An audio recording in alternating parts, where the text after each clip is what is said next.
We anticipate in the next 10 to 12 years approximately 8 to 6 million Hispanics coming into the United States and 41 million Asians. You have been the majority minority for 400 years in this country. You have been the number 2 population for 400 years. You're going to get kicked out of being number 2. You're going to go down and become number 4. Now, common sense, even a 3rd grade education would tell you, if you didn't get anything when you were number 2,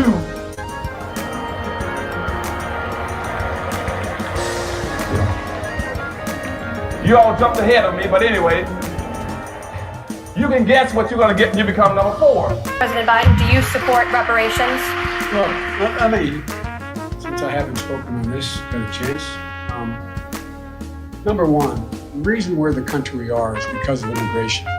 We've been able to cherry pick the best from every single continent. The people who come here have determination, resilience. They are ready to stand up and work like the devil. We have 24 out of every 100 children in our school today is Hispanic. The idea that we are going to walk away and not provide every opportunity for them is not only stupid and immoral, but it's bad for America. They are the future of America.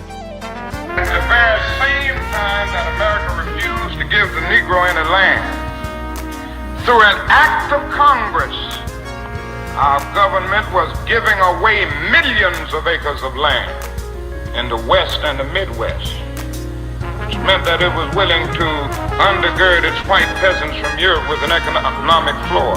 But not only did they give the land, they built land-grant colleges with government money to teach them how to farm. And this is what we are faced with. And this is the reality. Now, when we come to Washington, in this campaign, we are coming to get our check. We are owed $104 trillion on the very low end, plus $735 billion recurring. This number does not include the cost of about 50 Black Wall Streets that were decimated, nor compound interest from 2017 when Sean D. Rochester's book, The Black Tax, was published, nor the cost of Black life, nor the cost of living increases, nor the war on drugs, nor the current day pandemic. The number I'm working with is for slavery, Jim Crow, and accrued ongoing systemic racism, oppression, and disadvantage in the country our ancestors built with their lives. Good morning on the West Coast. Good morning in the mountain. Good morning in the central. Good morning on the East Coast. You know exactly who it is, family. Angela Nirvana, your hostess with the mostest on the reparationist perspective, bringing you those frequent hot topics and making the case for reparations, making the case for recognizing our vote, socializing our suffering. How y'all doing, family? Welcome back to TRP, and we're live for the California Reparations Task Force hearing. Let's get it started in here. Let's get it started in here. Oh, yes, family. We coming up off this bottom. That's what we gonna do, okay? We are coming up off this bottom. We are leaning in. We ain't giving in. We ain't giving up. We ain't giving out. How about that? That's what we're not doing. We don't have a choice, family. The government has declared war on American freedmen. Been declaring war on American freedmen. Let's just keep it a buck. Let's just keep it a buck. What's up, Yaira? I see you, family. So good to see you, my love. You know I'm juggling everything this morning, baby. Okay? If the ancestors could juggle all they juggled, then I got to juggle too. I just got to juggle too. So I got the phone in my ear, phone in my hand, ready to press the button to get in the queue to prayerfully finish what I started back in December when I was so rudely cut off on my testimony. Yes, I was. Okay? So I've got to finish because them thoughts have got to get on the record. I see you, Cynthia Blaine. Thank you for joining the live, my love.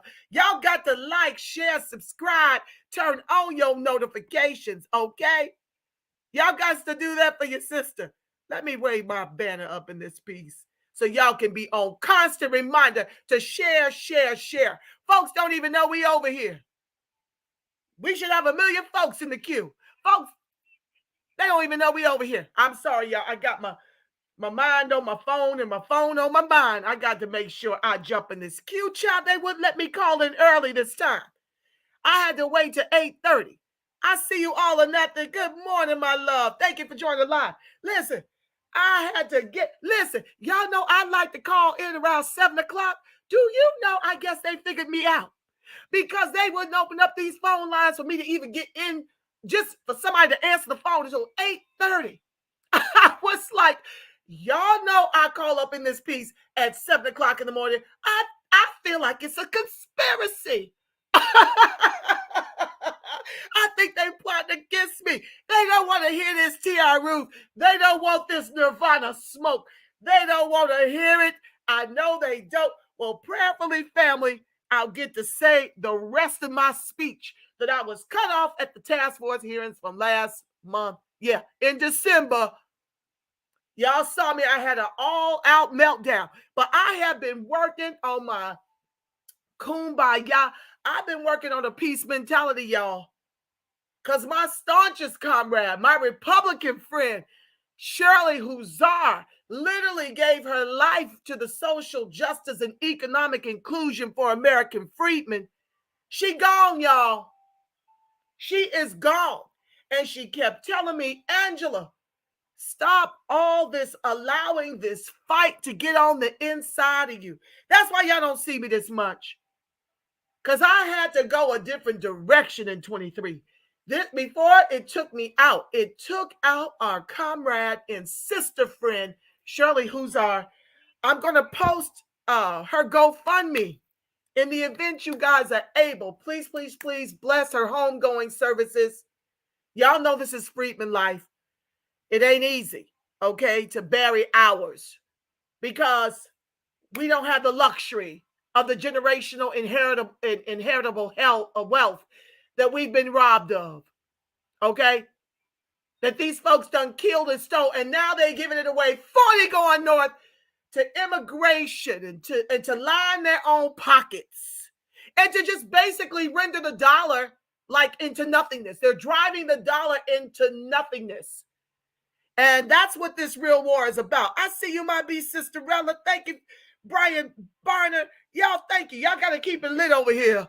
Y'all know y'all got to be my co-host because y'all know I am trying to put the mask on myself as I fight for reparations for the whole lot of us. This is a debt that is owed. And y'all see all these nefarious forces rising up. Crayola wanted white supremacy rising up to try and stop this reparations train that's got momentum. Shout out to my comrades who took the vote for closed border candidates from 8 to 14% during the midterms. I'm doing a full court press to get all of our people on one accord to close these borders. Now, if you a brother man and you not as degreed as the sisters, how can you get employment in this country? How can you start your own business from zero? Okay, that's the problem I got with the government. Y'all sitting up here expecting us to pull ourselves up by our bootless straps, or you want to give out class-based policies which don't fix race. You want to spread our reparations to the refugees, to the immigrants, to the war that you done propped up with Ukraine and Russia to protect their borders, and you flooded these democratically ran cities. Oh, hold on, y'all. Hold on, y'all. I think, hi, old gamer. I see you, family. I think, let me see. Hold on. It got quiet. Are we getting started? Y'all, I just be running my mouth. Y'all know I was born to talk. Let me see what's going over. Is it playing?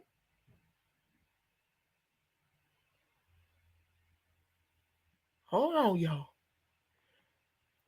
It got quiet. What they doing? What they doing? I'm gonna refresh it and see if that'll work. Oh, here we go. All right.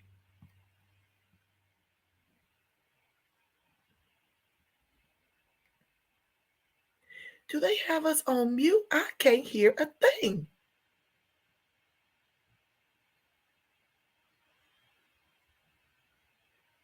Oh, maybe they have it on mute until we get started. Okay, y'all, I don't want to miss.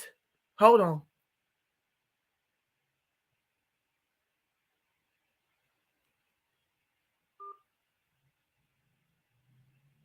Okay, well, clearly I can't get in the QQ. I'm just in the queue.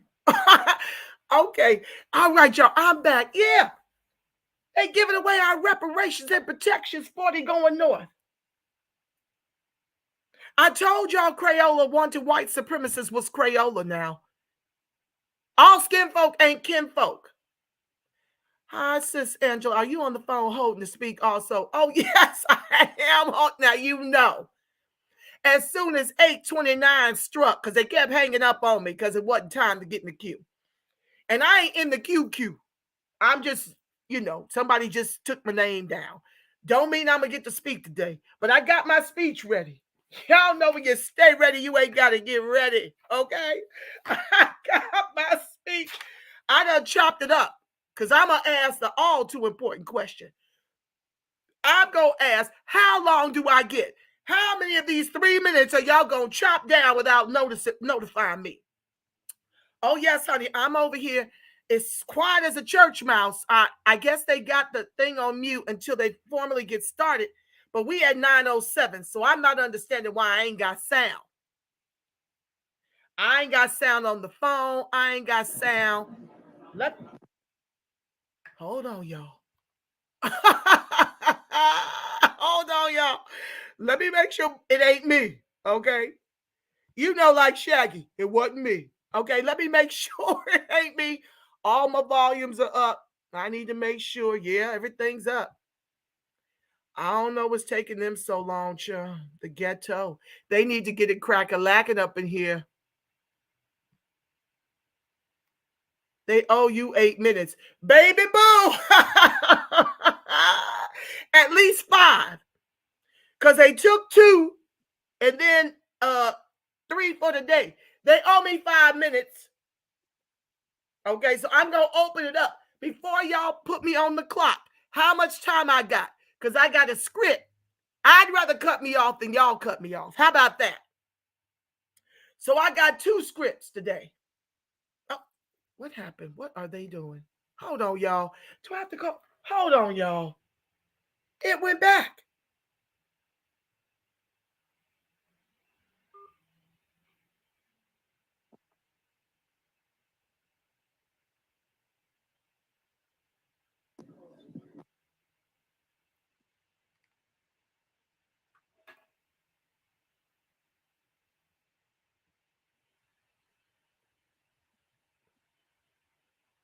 Maybe they're starting at 9:10, which doesn't make sense. Okay, I called the operator, y'all. I'm trying. It ain't me. I don't hear nothing on the phone, and I don't hear nothing online yet.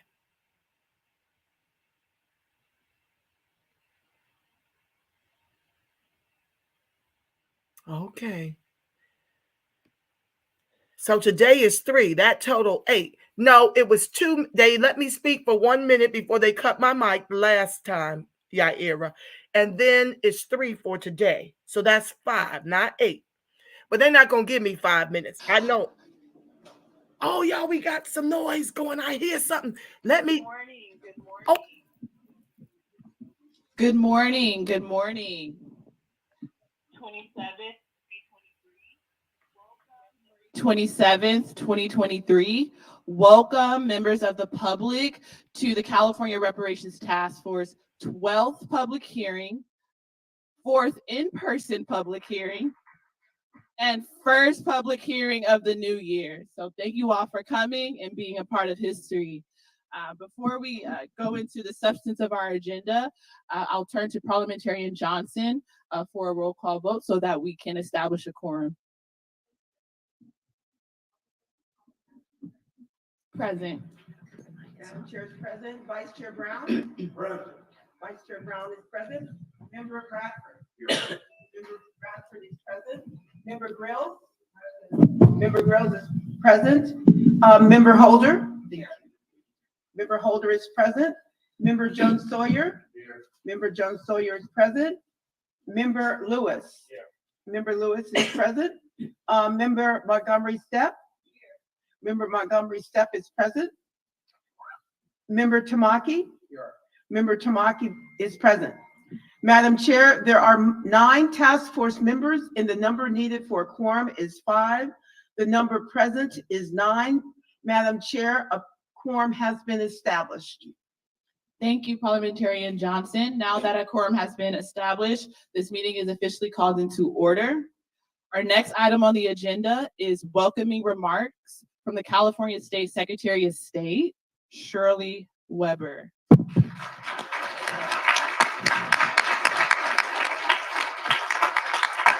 Thank you. I bought one of my fans. Thank you. Thank you.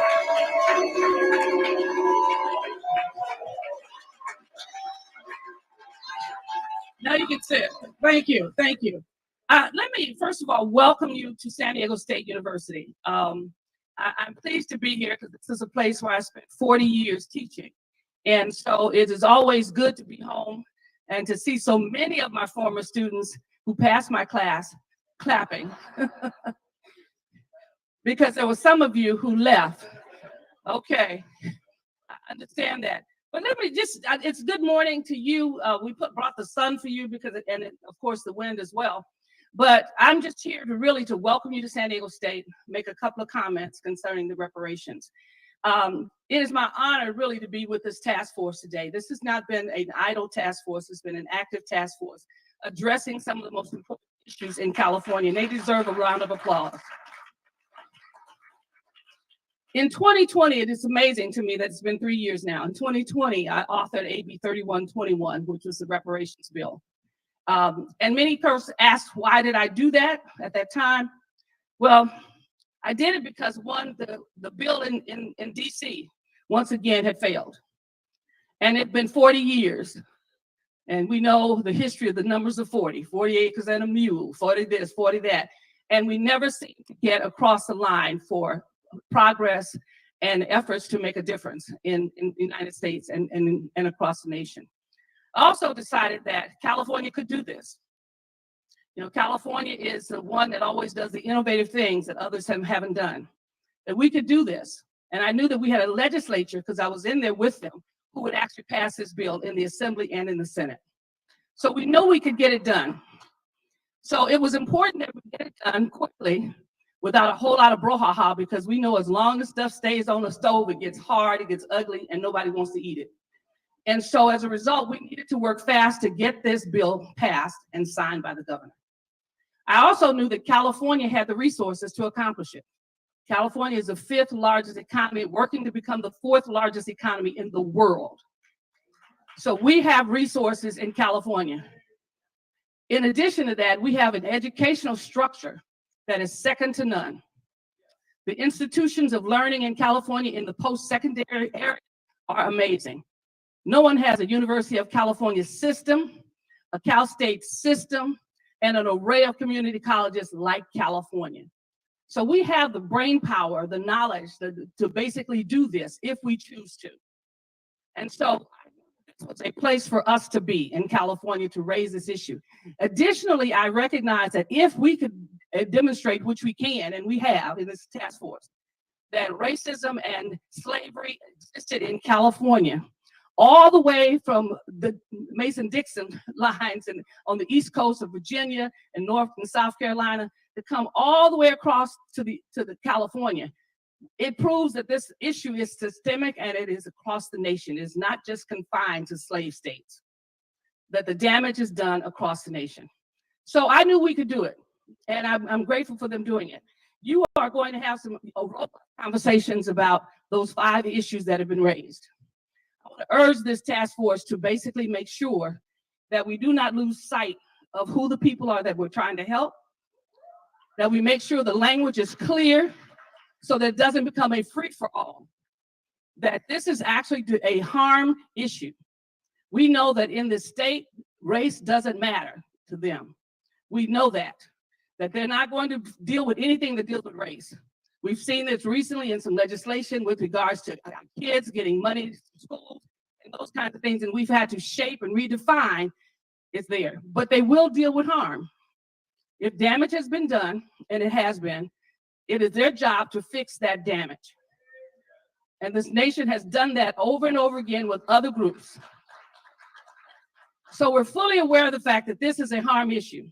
It is also an issue that many of you in this room won't benefit from. And we need to recognize that.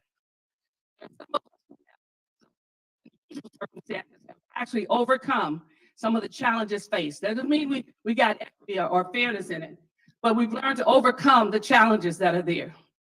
And that's good, but we know that that group is small and has not necessarily impacted the economic issues of California, the educational issues, all those gaps that we look at. No matter how many Black secretaries of state you have, that gap does not change. So we have to have something for the persons who are not in those categories as well, who've been able to buy homes and been able to overcome some of the racism, who have businesses and have prospered. We have to basically make sure that we're dealing with and focusing on those who have been the hardest hit in our community. And so I ask you honestly to really look hard at this task force, to look at the work that you've done, to push it forward. Because if you don't push it forward, it loses its momentum. And you don't want to kill yourself by time. And I know it is always an attraction to stay in something longer than you need to. You know, but it's like a baby. If you don't get it out, it's not going to live. And so I want you to basically do the best you can. Talk about what you need to get done. If you need something from me, let me know. But I want to make sure that the work gets done and the work continues.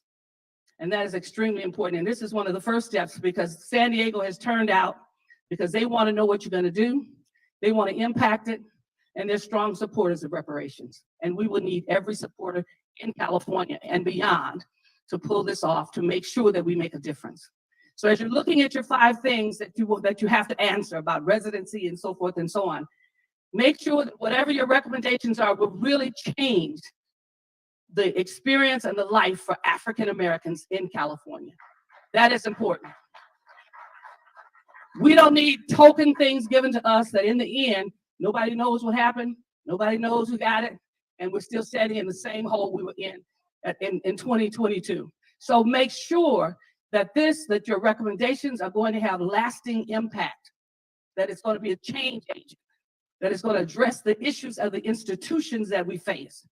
Because those are the challenges we face. Even when we have resources, we still face the structure and the institutions and the discriminatory practices in California. So I want to thank you for coming. My staff is here with me. Kip is here, and one of my other staff members is here. They flew in for this hearing. I'll be in and around. I've got a bunch of meetings this morning, but I will be in and out, and I'll also probably get a chance to come back to the hearing that's here and tomorrow. And your assemblywoman will be here to represent me. Akila Weber will be here eventually sometime today for the hearing. But folks are listening, folks are watching. I want to thank you for your hard work. I know it's been a journey, and most folks wanted it to last longer than it is, but keep in mind, we have been working on the issue of reparations for a long time. This is not a new idea. But one good thing that's come from all of this is that everywhere we go, people are taking up the issue, not waiting for Washington, developing programs to deal with housing and education. Even here in San Diego, our foundation is talking about how they can create more home ownership among African Americans in San Diego.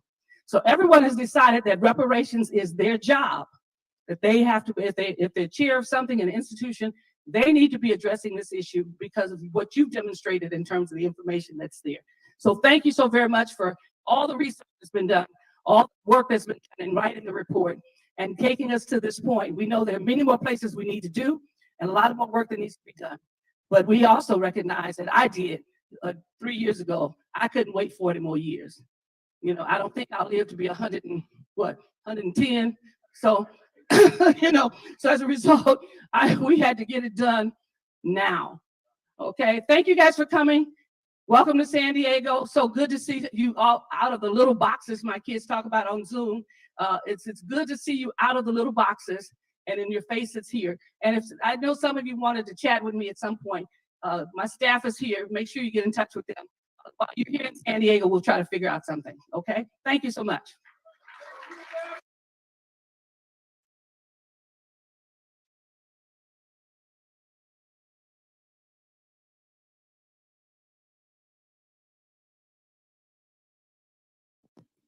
Thank you again, Secretary Weber, for those inspiring, welcoming remarks.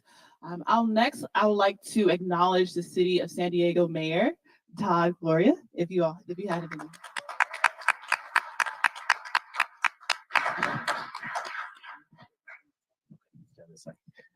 Thank you, Chair Moore. Let me tell you something. There's nothing I fear more in life than having to speak after Secretary Weber.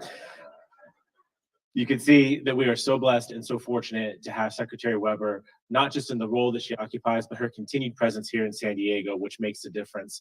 I would thank you, Dr. Weber, for your long public service, for your great championship of just this issue, a host of issues, education, primarily in my mind. And we're so glad to see you in this role as our Secretary of State. I wanted to be here this morning to welcome the Commission to San Diego. We're proud to have you here in our great city.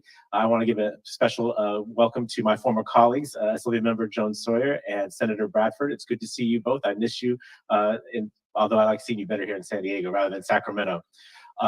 And I wanted to be here to offer welcome. That's often what a mayor does. I get to do it many times a day. I'm glad that the weather is good. It makes that job a little bit easier, but obviously also to recognize the work of this commission. And I will tell you that as a former member of the legislature, I had the opportunity to vote for Dr. Weber's bill, which I gladly did. And thank you. And I will say that as a legislator, and Senator Bradford and Assembly Member Joan Sawyer, as well as our Council President Pro Tem, can attest to, you vote for these things in hopes that folks will fill these positions and do the work. And you are doing that work. And I'm grateful that you are. This is an important issue. I don't have to tell you that. You've been studying this for a long period of time. But from the very southern part of this state, as you cross all around it, it is important to us here in San Diego as well.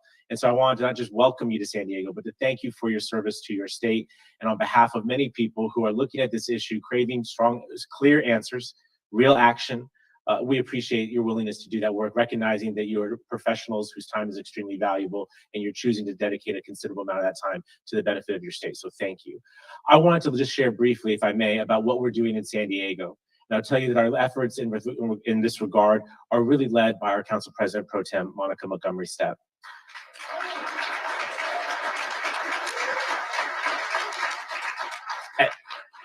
And forgive me for the back to you all. You see me all the time. These folks, they're visitors. We want to put our best foot forward, right? We want to get some good recommendations. I want to say that under Council President Pro Tem's leadership, the city has undertaken tremendous efforts to try and address inequities in our community. I think first and foremost was her idea for the creation of an Office of Race and Equity. It was her idea, as mayor, it felt to me, to create it and to find staffing for it. And we're working together. It's changing things dramatically. I'll tell you more about that in a moment. In addition, she helped to lead a ballot measure that was overwhelmingly approved by San Diego voters to create an independent commission on review of police practices with subpoena power, with independent legal counsel, to really have accountability when bad things happen with regard to law enforcement. And of course, she continues to advocate for her district, the home of our African-American community here in San Diego, who has long borne the brunt of lack of investment, of disparity, of inequity. When she has risen to our pro tem position on the city council, you understand that how the power that has come from her diligence and her hard work is accruing to the benefit of a community that has long thought that City Hall didn't care about them. And we're working together to try and change that. My role as mayor is to try and take those ideas, the great ideas that come from the council president pro tem and the city council, and make them real. And I want you to know, and I hope that in some way, maybe this is illustrative of what the commission could consider. We and the city of San Diego are committed to equity. Our Office of Race and Equity is currently undertaking tactical equity plans for every city department. That means asking every department in our city, and there are dozens, Reggie, you know how cities work, that we have to look at everything that we do and ask ourselves, what is the disparity for San Diegans? All of those have now been quantified. Those are now being imbued into our current budget, which I'm working on today, that identifies where those gaps are and how to start funding to fill in those gaps. This is different. This, I will confess, is hard for city departments to really understand how equity plays out with, say, infrastructure. But when you consider our city has roughly 3,000 miles of roads, about 30 of them are unpaved, would you wonder where the 30 are unpaved? In our historically Black and Latino communities. And so equity does play a role in infrastructure, and helping our city staff to understand that, start to program for it, and to start to solve it is transformational. Lastly, we've created a community equity fund, which I want to actually share with members of the community, since many of you are San Diegans. We will be soliciting community feedback for applications on how to use these dollars that we're trying to ask the community's partnership to address these inequities. So it's not just policy making, it's not just aspirational, this is about doing the real work of identifying the real problems and then devoting dollars to actually getting it done. My hope is that our city can lead on this issue. As the first person of color elected to serve as the mayor of this city, as you understand, this is personal for me. I understand that growing up, when I'd see my grandfather, who only ever wore a three-piece suit in his entire life, including when mowing the lawn of his yard here in San Diego, that was because he had to wear that suit in order to communicate that he was a man worthy of respect in this city. I recognize for many men and many women, that continues to be a concern, that they don't see themselves as a full citizen of this community. My goal, working with the Council President Pro Tem, is to change that. And we can't undo decades or centuries of disinvestment, of inequity, of injustice overnight. But I'm absolutely committed to work with the council and with the community to do that. And your work is obviously critical to that. So again, thank you for being here. Thank you for your service to your state. Know that the second largest city in the state supports what you're doing. And we're here to be partners in making sure that the recommendations that you put forward are acted upon. I'm absolutely here. My door is open to serve with you all and making sure that this gets completed. Thank you all again for your time this morning. Chair, thank you for the opportunity to speak. Being here. Thank you, Mayor Gloria, for those inspiring remarks. Teary-eyed as well. Thank you. That was very impactful. And I would also like to recognize Chris Ward, who is the Assembly Member for the 78th District. Hello. Would you like to make any remarks? Or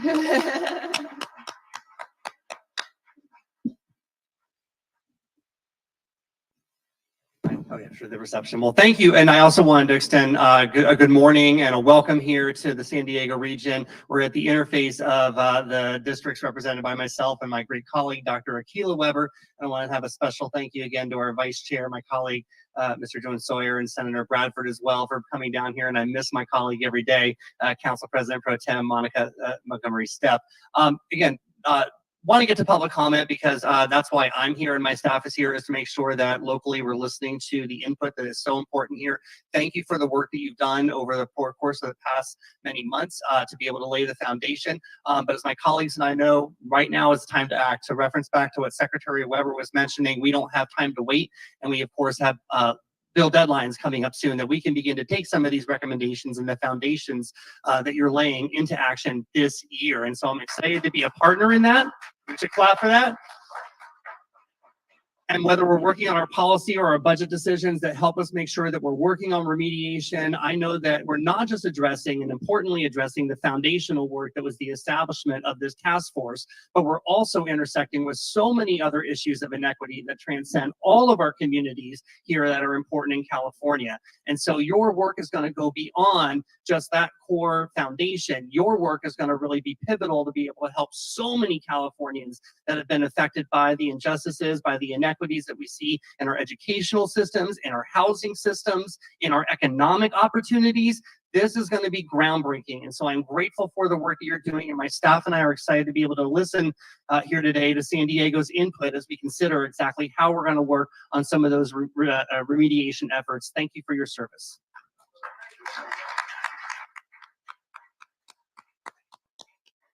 thank you, Assemblymember Ward. Thank you again, Mayor Gloria, and thank you again, Secretary Weber. So the next item on the agenda is public comment. It's a great turnout, and so I want to get some feedback from the task force. We want to honor the folks who are here in person. So how about we do 40 minutes of public comment in person, 20 minutes of public comment on the phone lines, and each person gets 2 minutes each. All right, so public comment has officially started. It is 9:30. Ms. Aisha Martin Walton will assist in that effort. Thank you so much.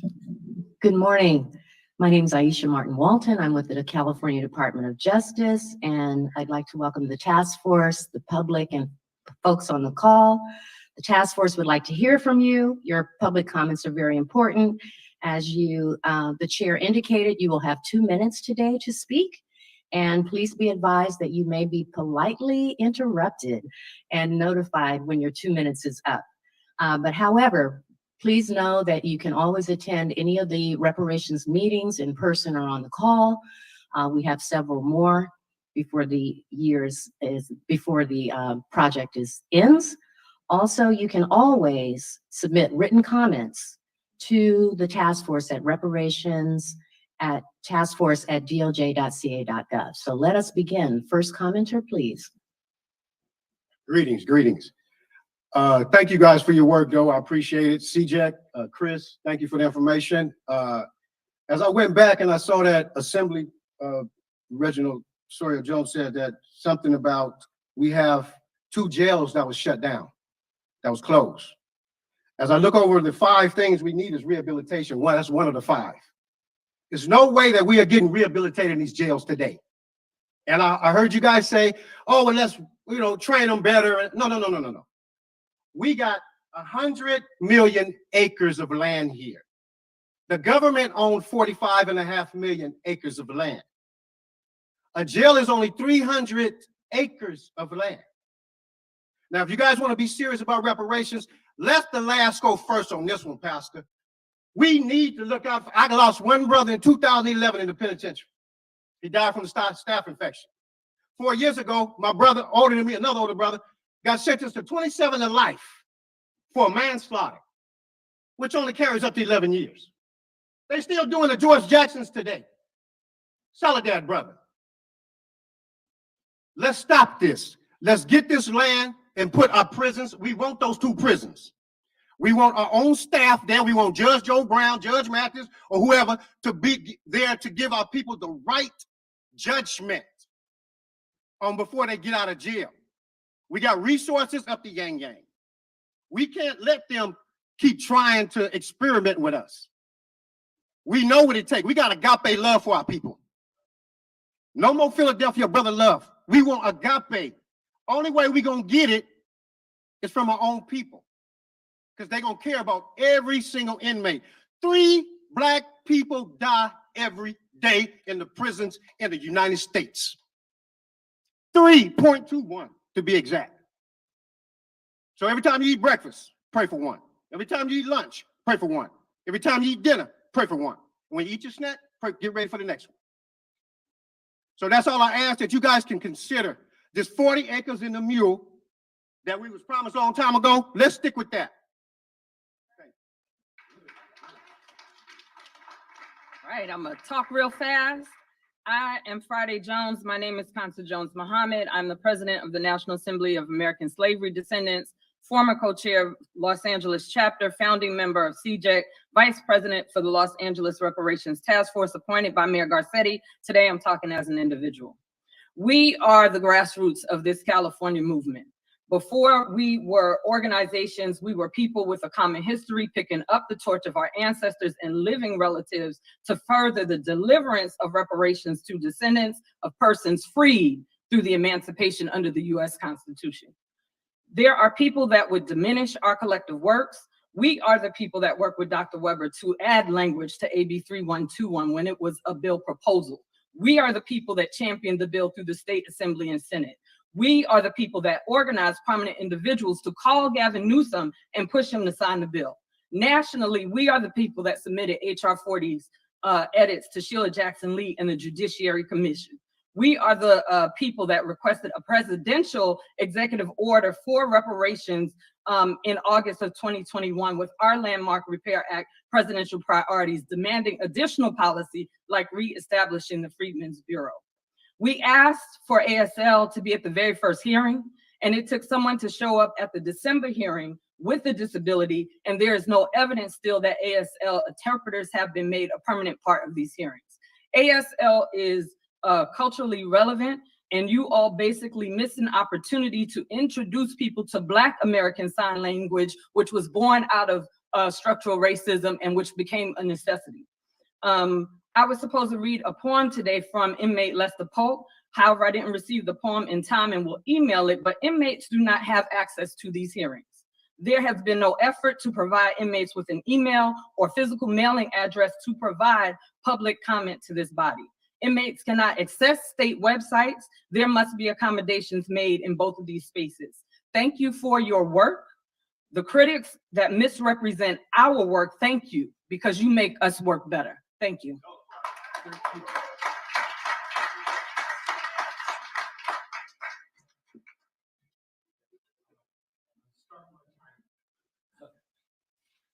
We have 2 minutes.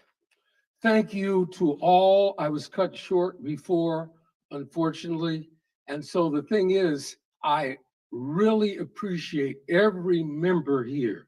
You're an esteemed group, and I wanted to say more about that. But anyway, let me move forward. I want to speak to what's on the agenda today, but damages, okay? Real quick, damages, certainly they have to go back to slavery. We're talking about compensation back to slavery. What are California's residency requirements? There should be no resident requirements for California. We have to encourage our people to come back to California. What better way to encourage our people to come back to California if we have no requirements? Okay, now, what determines the beginning of harm? Back to slavery, will direct victims of slavery in California, descendants, receive compensation? That's what we're talking about, certainly.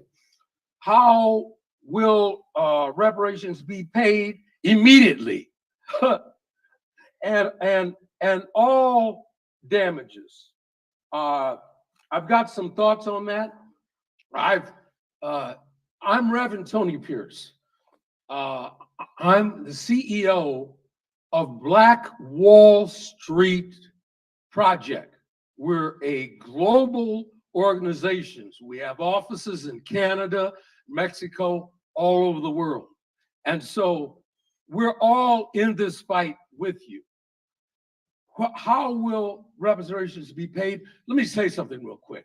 I did a little work with the people, and I want to give you advice. I'm so sorry, your time is up. However, feel free to come back tomorrow. I'll be back. Okay, wonderful. And 200,000 is not enough. Thank you. Thank you so much. Thank you. Next speaker, please. Go ahead, sir. Good afternoon. Assalamu alaikum. My name is Abdul Rahim Hamid. Senator Bradford, it's good to see you. And my beloved sister, Monica Montgomery. I'm the national president of the Black Contractors Association of USA, Inc., with 17 chapters in 5 states. Our work is to fight for equity and inclusion for African Americans who are being disenfranchised from construction unions and construction industry as a whole. To that fact, we have established our first and only African American federal approved apprenticeship program, which is a mandate. You have to hire 1 apprentice to every 5 journeymen. And that apprenticeship program is very important because unlike the $200,000 payoffs, we're talking about training African Americans to make $100,000 a year. And we have documentation. This has been going on for 40 years. But unbeknownst to you, you are outlawing us and redlining us with your project labor agreements that exclude the Black Contractors Association from public contracting, which is a mandate. Former Secretary Hilda Solis, as I spoke to her in Los Angeles at the County Board of Supervisors, and she nodded and agreed that she was the first one to approve the first African-American federal approved apprenticeship program in the country. So it's not about just a payoff that we're going to squander off in 2 to 3 years with the Mercedes-Benz and the come-ups, but it's about perpetual economic opportunities by training and leveling the playing fields. We need our own damn program, and we need to protect it, because this is the last part of me. This is like burning down Wall Street and other things that we had. If we had the 140 towns that we had built at one time, we wouldn't be asking for reparations. We'll be some of the richest people in the world. Thank you. Thank you. Thank you so much for your comments. And commenters, please speak into the mic. Great, thank you. Hello, my name is Chantel Chichati Bacon. I am a descendant of the U.S. freedmen. My lineage goes back to 1790, present day Alabama. So when I say that we are foundation to this country, we go back, way back. But I am here because of my two paternal grandparents who have recently transitioned. One was an educator with the Pasadena Unified School District for over 40 years. She came from Blackwater, Alabama, which is probably, you can't find it on a map today, but because of her, I can. I'm also a descendant of Lily Mae Ward, who recently passed. She is daughter of a sharecropper. And because of them, I stand here and my daughter stands here. I want to talk about the interim report on housing, segregation, education, and medical. The language, when you speak of terms such as BIPOC, disadvantaged community, low-income community, community of color, historically redlined community. Again, we need to be specific in who we're talking to. We have to, when you do those research, I want you guys to ask, who are these people you're talking about? Because a lot of those people are no longer in those communities. They have moved out because of the disenfranchisement towards specifically their nation of origin, their previous condition of servitude, them being linked to the U.S. freedmen descendants. So I just want to get really clear on that language. We are not just to be lumped in. I see that when you talk about in the report, it talks about Black and it talks about Latin. Again, this is about us. This is not about anybody else. So please get that language right when you're talking about that. To those who think that they do not deserve reparations because they're doing well, again, this is something that is owed to you. You overcame. My grandparents overcame the harms, and thank you so much. No, that's okay. Thank you so much. Thanks for your comments this morning. Next speaker, please speak into the mic. Thank you. Good morning. My name is Ishmael Bartley. I am a descendant of people enslaved formerly in central Georgia and along the southeastern coast of Georgia. My team is currently working under the name the Bartley Group, and our primary function is that of a think tank organized around contributing to the reparations effort. On December 15th, we sent a summary describing the Friedman Protocol to mitigate implicit bias in healthcare, or the FPIBH, to Dr. Grills. Implicit bias, as we all know, is a subconscious response, and it surfaces in professional settings. It is an ingredient that flavors, energizes, and furthers the racial health gap. Given the nature of implicit bias, an auditable protocol is needed to provide proof that competent, bias-free, and sufficient care was or was not administered. The FPIBH is that protocol. The FPIBH involves all of the actors who participate in the state healthcare system, from the Department of Insurance to the payers. Payers are insurance companies, Blue Cross, Blue Shield, Kaiser, and to the providers, hospitals, doctors, and nurses. This protocol should begin with a set of steps that begins with the identification, proceeds through diagnosis, supports the care paradigm in question, and ensures that the highest and best available course of treatment was enacted for the freedmen in question. In short, what we want is for providers. We want to define a compact set of actions that healthcare providers must take when they contact a person who is identified as a freedman. Second, we want a codified EDI claim that can be sent along with the claim for the encounter with the freedman. When you go to the doctor, as soon as you walk into the emergency room, there's a claim that's created. That claim is an electronic document that is then sent to the insurance company. The insurance company uses that claim to pay the hospital in question. What we want the Department of Insurance to do is issue a rule codifying a requirement with language that payers cannot pay providers unless there is evidence of this protocol that has been produced. Yes, ma'am. hopefully I can get a response to the email that I sent to Dr. Grills. Thank you. Thank you. Thank you so much for your important comments this morning. Next speaker. Good morning, task force members of the DOJ. It is wonderful to see you all again, as Dr. Weber said, outside of the little boxes that I normally see you in, and always good to see you all together doing this important work. My name is Chad Brown. I'm with the NAASD in Los Angeles, National Assembly of American Slavery Descendants. I'm also with Coalition for a Just and Equitable California, the statewide coalition that has been working and advocating around reparations for the past 4 years. I would like to start my comments by first invoking 2 names into this session. Those 2 names are Keenan Anderson and Tyree Nichols, both Black American freedmen men murdered indiscriminately in the month of January. Make no mistake, the work you do here today is directly connected to ending the genocide that is being perpetrated on us across this country for centuries. Next, I'd like to say a big thank you to all members of this task force for affirming lineage as the standard that you will use to craft reparations proposals. Thank you, Dr. Jovan Scott Lewis, for making that motion. And thank you, Council Member Montgomery Stepp, for seconding that motion. And to all task force members that voted into an affirmative, thank you. That was the correct decision that shows that you see us. It shows that you recognize our personhood. And it also shows that this task force has a willingness to be bold. As you know, in my comments in February, in my testimony to this task force, and in my public comments, I've always called on you to be bold. I will make that same call on you today, specifically to the 2 legislators on the task force, Assembly Member Reginald Jones Sawyer, Senator Bradford. You heard from the mayor of San Diego today that we should not wait. We should have legislation moving today that sets the foundation for the reparations proposals that are to come in June of this year. In the preliminary report, you have a recommendation for a California Office of Freedmen Affairs.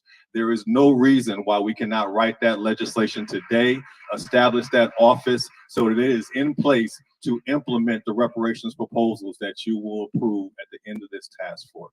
My time is up, Aisha. Thank you for always keeping us right and exact. I'll move on, and thank you. I'll look forward to your Thank you, Mr. Brown.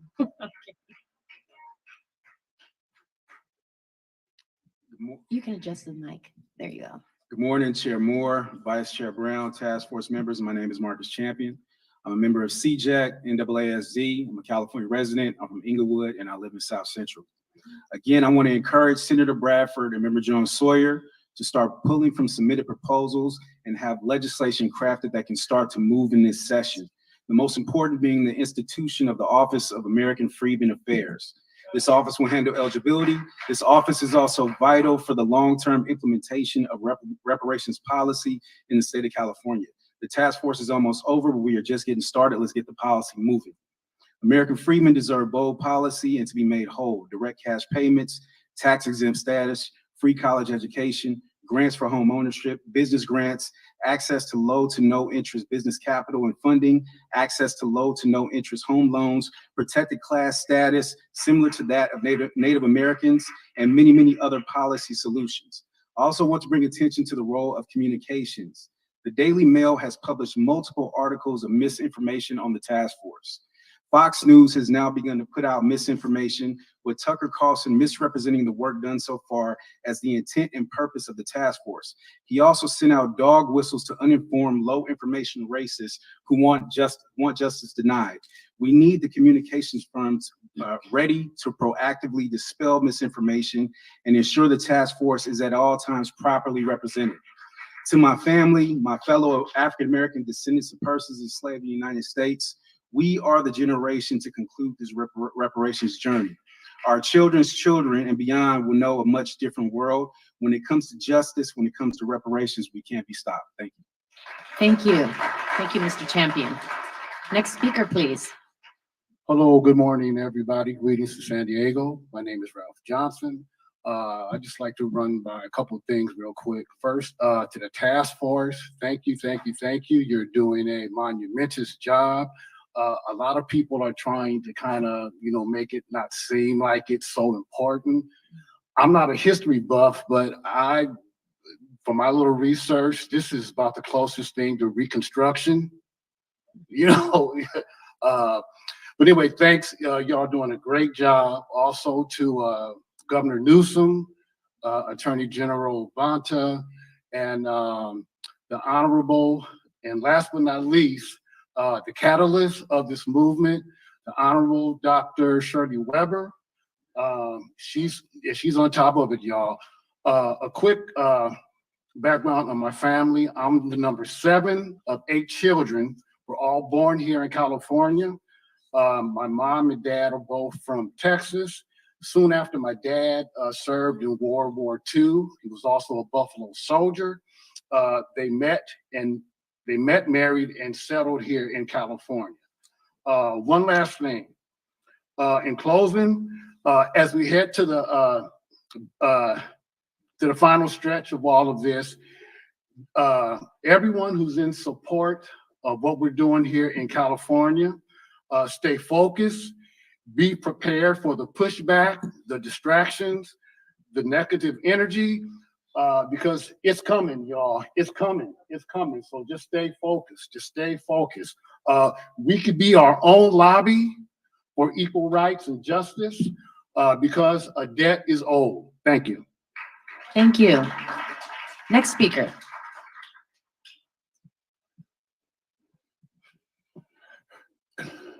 Good morning. Good morning. Good morning, the committee. It's an honor having you here in San Diego. I've followed all your meetings over the years, and specifically the information that you've had. You've done some heavy lifting. And I want to acknowledge Representative Sawyer and Council Pro Tem Montgomery. My name is Jerry Moss, and I'm a member of the San Diego African Americans Genealogy Research Group.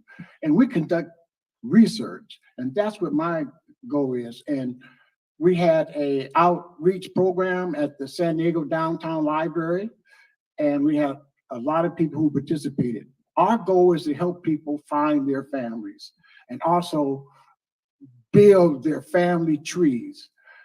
How many of you have taken the DNA test? How many of you want to?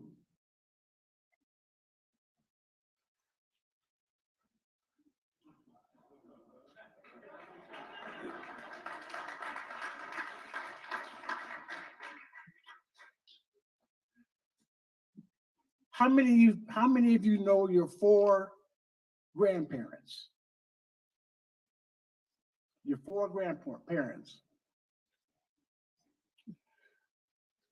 It's important that we find out our history, and one of the ways to do that is with DNA. So gather information from your family members, and there's a family history library by the Latter-day Saints down in San Diego, in Mission Valley. They help you, and our organization helps also. Along with Jaime, my partner, Wendell Stimley, thank you very much. One of the wonders of the world is DNA. It's connecting our families. Thank you so much. Thank you very much for those very important comments. Next speaker, welcome. Good morning. First, I want to thank you for all the work you're doing on this task force. I'm Dr. Charles Toombs. I am president of the California Faculty Association, professor of Africana Studies at San Diego State University. I want to speak to what's happening in the California State University system. We have unabated and relentless anti-Black racism. CFA has been working. We've had an initial meeting with the California Legislative Black Caucus on ideas, legislation that can address that.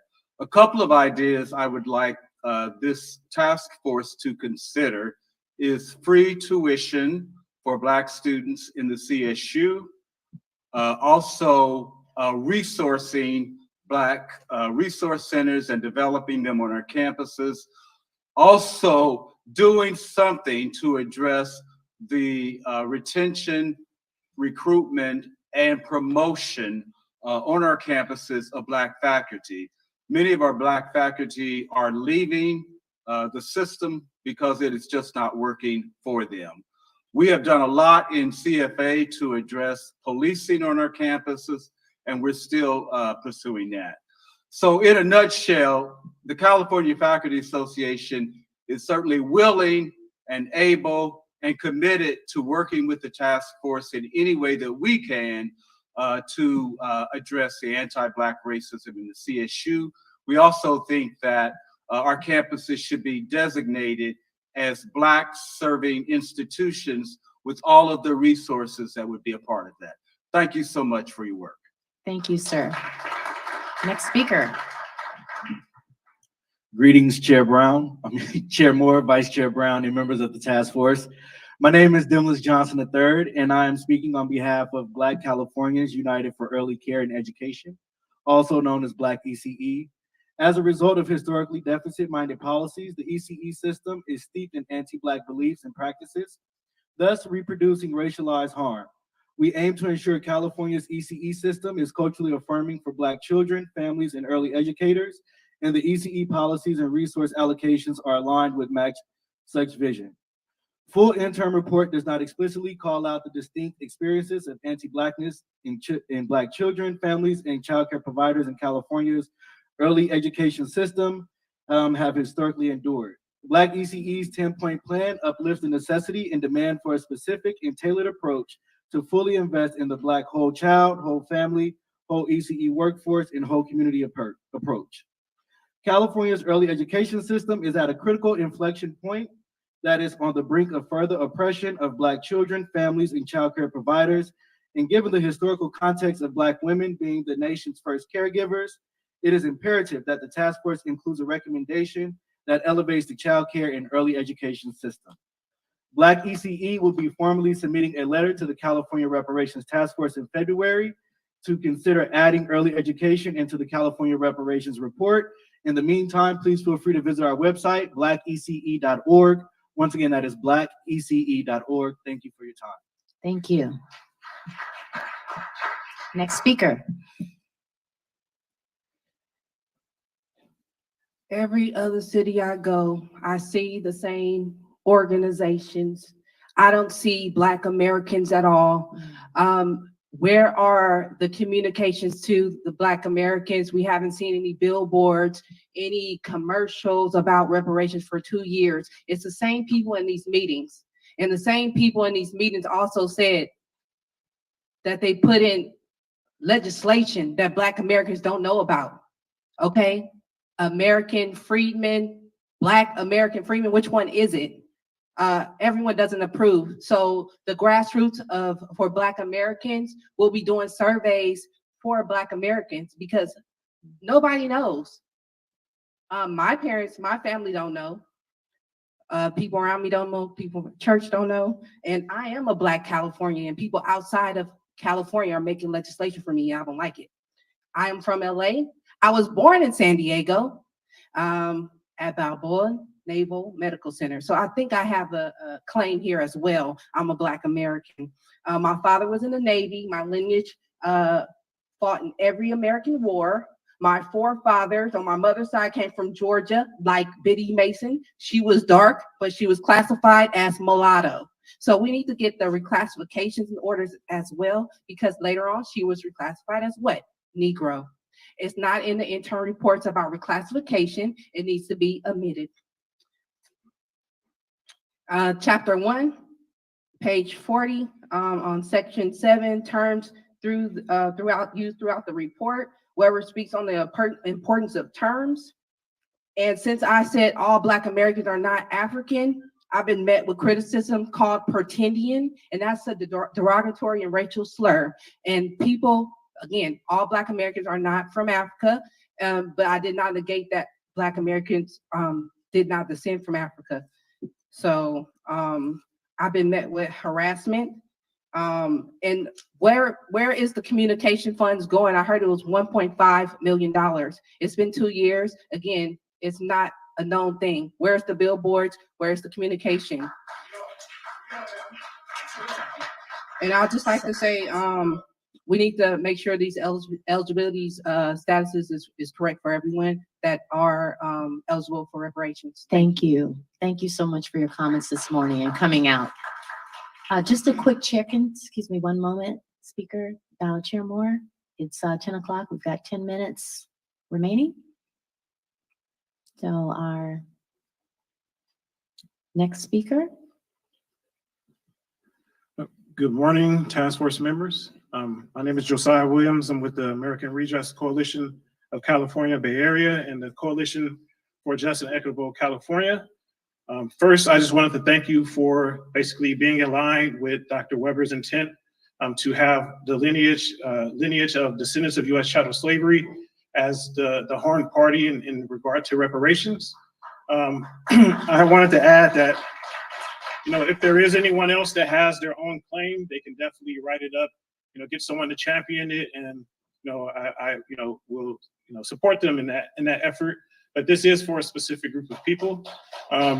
Second, we don't have to wait. We heard it multiple times. We don't have to wait. We know some of the proposals that's being made, and we want to also ensure that it's aligned with the intent. We don't want people of color, BIPOC, and everything else included in the proposed legislation that comes out of this task force.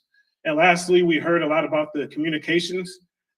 There's not very much of it, and there's a lot of miscommunication and misinformation that needs to be combated a lot better. So we ask if the communication firms can do, a little more efforts into that. Thank you. Thank you. Thank you so much for your time. Chairman.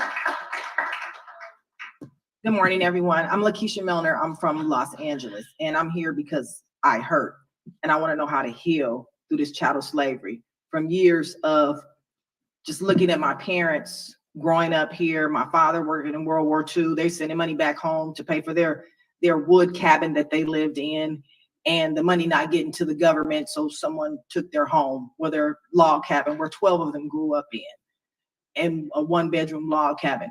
How do I heal from that? My daughter is at school, and she's able to say her grandfather fought in World War II. How do we heal from that? So it's a thing called post-traumatic slave syndrome that Dr. Joy DeGruy talked about. It's her theory. And with me traveling to Africa several times, going into the slave castles, going into to Ghana and Senegal, looking at these things, and then working in a place where I'm covered. I don't like being covered in. I like to see windows, which they didn't have in the slave castles. So when I'm in there, I feel now that I've been to the slave castles, I hurt. How do I heal? Those of you who are psychologists on the panel, there is a healing for people who have post-traumatic disorders. Having post-traumatic slave syndrome, there are 4 or 5 things in there where you heal from. If you read the book for Dr. Joyce DeGruy, she'll let you know her theory, and it's amazing. Thank you. We're going to pause public comment. Chair Moore. Yeah, so we started public comment at 9:30, so we still have some time until 10:30 to go. So it's 10:04. So we, whoever's in line will just stick with that, and then the last 15 minutes or so, we will go to the phone lines. So okay. All right, continue. Next Thank speaker. you. I was a little nervous, like, why did they get to me and cut it off? Oh, it's okay. Nevertheless, thank you. And I want to recognize Ms. Councilwoman Monica Montgomery Stepp, who is representing our San Diego area. But my name is Jacqueline Clark, and I live in Lemon Grove, and I have not been a California resident, so I already know that I don't qualify for reparations. However, since the task force is making recommendations to the federal government and people are watching, other states are watching, I just wanted to add my couple of 5 cents to this. I want to speak to eligibility and to add to the robust conversation of how and who qualify for reparations. I'll start out with saying, in your recommendations, it would be an oversight not to recommend amending HR 4238, which amended 2 federal acts from the 70s that define minorities with the terms that were considered insensitive or outdated at that time. And Negro was included in that.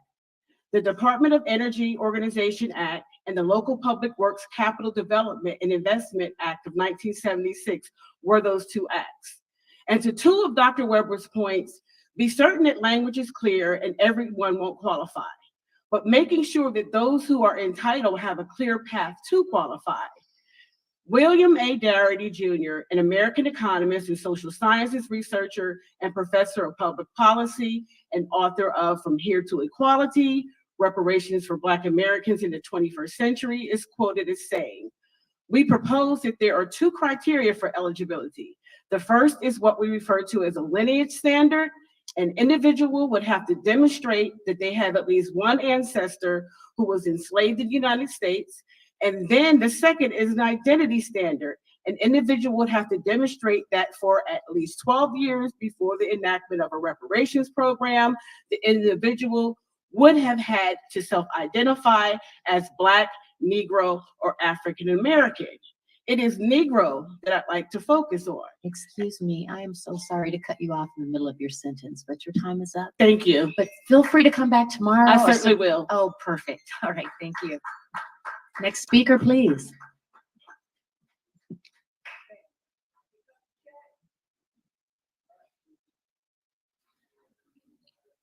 Good afternoon to all of you all. My name is Bishop Henry Williams, okay? And I am a 88-year-old slave from Leesburg, Florida. They put me in slavery at picking oranges when I was a youngster. And God blessed me to escape.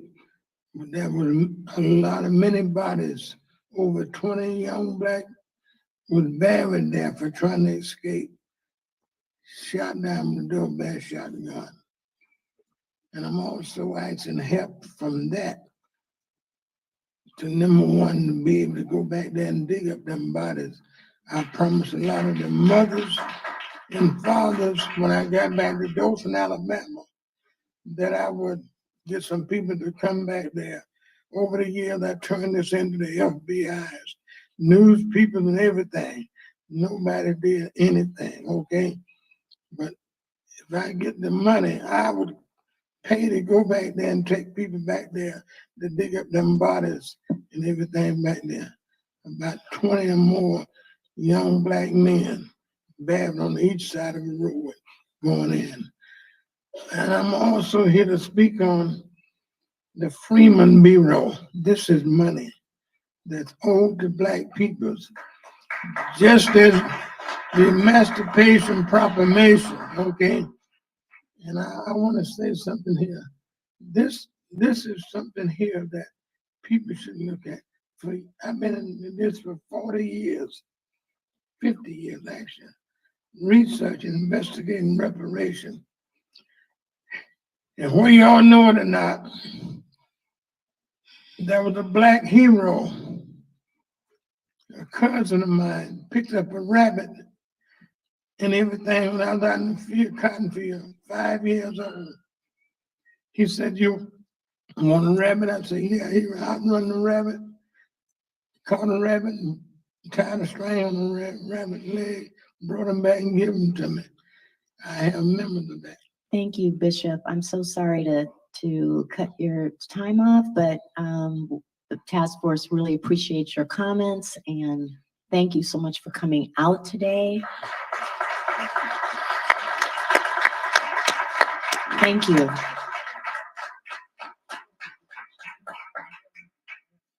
Thank you very much. Okay, I'll just be brief. So Bishop Williams is a director for the Kingdom Warriors Foundation. So it's very serious that we take heed, especially to our elders who are speaking truth to power to make it so. So my name is Dr. Truth Bay, actually hip hop fraternity, as well as NBPP. I speak on behalf of Bishop Williams, the repeal of SB 960. I want to know who passed it. Why wasn't it told? Senate Bill 960 was passed in October 2022, and it states that non-citizens can come and become law enforcement officers. Did anybody know that? Why is that possible? Have we not seen what happened with Tyree? We also see Lavelle Lane a young man from Spartanburg, South Carolina, was killed in the detention center. So your policing section that you stated was in page 374 is actually page 375 in your own interim report. So if we have to get the page number correct on policing and have legislation to cover an anti-Black hate crime bill, yes, these are the things that need to happen. The Freedmen's Bureau is the center of all of that. Under the current law, we need to change these regulations. What we want to see primarily is the division within each other, within groups, for us to come here and speak on legislation. If we're not about legislation and understand that there's nothing protecting us, there's nothing protecting us from policing, especially when you now have Senate Bill 960, where you don't even have to speak English to police me. So these are the $5 million of reparations that San Francisco has done. That's what we should follow suit. Start with $5 million for every qualified chattel slave descendant. And as we move forward, February 20th needs to be a nationwide caravan march for justice. That worked in the 60s, and it can work today. Our young people need to have a backbone and know that we have to be out in these streets and have legislation to really change laws. So as we close to these reparations, reparations hearing, I do hope that we actually have legislation, as they say today. As of now, it's too late. Thank you. Thank you. Thank you so much for coming out So- today. To remain consistent, we off in-person comment and go to the virtual phone lines at this, about a dozen people on the line. And we weren't able to get to them at our Oakland hearing. So to remain consistent, we'll go to the virtual lines now. And I encourage you all who weren't able to give in-person comment today to come back tomorrow. Thank you so much. Okay. Don? Good morning, Don. This is Aisha. Ladies and gentlemen. Yes. Hi. When we can take inventory, a staff member can take inventory as to who wasn't able to speak, and you can put your name on the list for tomorrow. Great idea. Don, okay, we're ready for our first speaker, please. First line. Thank you. Ladies and gentlemen, if you wish to ask a question, please press 1 then 0 on your telephone keypad. First, we go into the line 36. Please go ahead. May I? Good morning. Yes, we can hear May you. I speak? May I speak? Please. Thank you. Hello, and to everyone. I would like to mention that in reference to reparation, it's a very simple solution I have. If the Black Americans in California can produce a birth certificate that has Black or Negro on it, that should be sufficient. I called Louisiana and talked to someone regarding the 1870 census. It's not as reliable based on my observation, and it's not really, it would be difficult for individuals to, in other words, people could have been missed, names misspelled, and I'm thinking that with this information should arrest an attention of anybody. So this reparation issue doesn't have to be a confusing, how shall I say it, long-term situation. The governor, I'd recommend that he tell everybody in California, if you have a birth certificate with Black or what is it, Negro on it, that's all we need. We'll have to make arrangements for checks or whatever to address this reparation in California. In closing, Happy New Year. Here's 2 beautiful thoughts for everybody. Thus saith the Lord, and I quote, wherefore he saith, awake, thou that sleepest, and arise from the dead, and Christ shall give thee light. Behold the Lamb of God, which taketh away the sin of the world. Thank you, and may the Lord bless all of you today. Thank you. Don, next caller, please. Next, we're going to line number 11. Please go ahead. This is Angela Nirvana. Back to the Newsweek article dated 12/8/22, when I was cut off last hearing before last. American freedmen should automatically be deemed eligible without having to go through exhaustive genealogical study and analysis.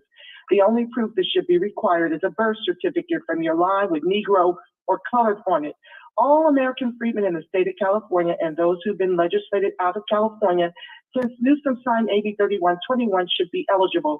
We've been legislated down from roughly 7 to 2 million in the state. We should receive cash, an anti-Black hate crime bill, and put an end to state-sanctioned executions of our unarmed Black men, women, and children. No more programs that you give with the left and give away with the right, like affirmative action. I am really over how everyone uses our never-ending Holocaust for their come up while we are being extincted. There should be a moratorium on legal immigration. These illegals should be returned to their countries and the borders should be closed. You know, like how the U.S. is protecting Ukraine borders with our reparations until American freedmen have been repaired and made American. And the date surrounding lineage should be that you've identified as Black or African American in the last 2 census. With that being said, immigrants being able to flourish in this country is your reparations. My ancestors made that possible. Try being grateful over demanding what you're not owed. And white folks raping, killing, imprisoning, and stealing from American freedmen, and then being designated white is clearly your reparations. Rest in power, Shirley of Urban Game Changers, who gave her life to social justice and economic inclusion for American freedmen. This one's for you. Thank you for allowing me to share.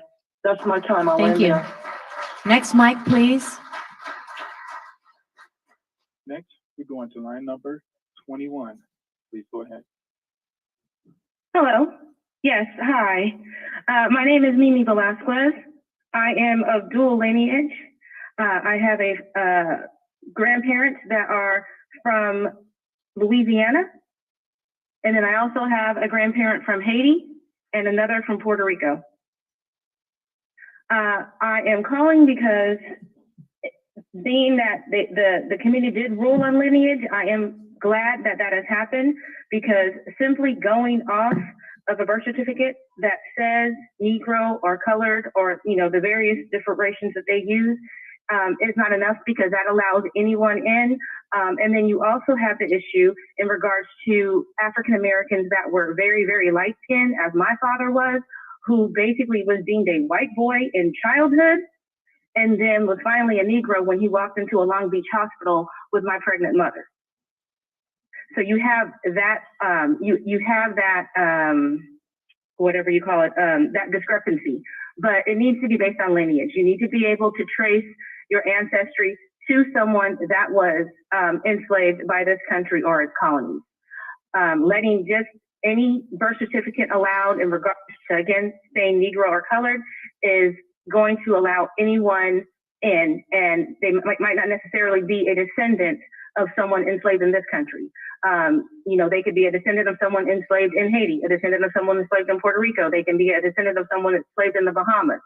This task force was, according to what I read in the text, was for Americans specifically that were descendants of people enslaved in this country. So if we are just allowing a Negro or Black birth certificate, that is going to open it up for scrutiny. And the purpose of the law is to be right and exact. And that also lets off the other countries that participated in that heinous crime. So they need to pay their part too to the people, to the descendants of the people they enslaved. And I yield the rest of my time. Thank you.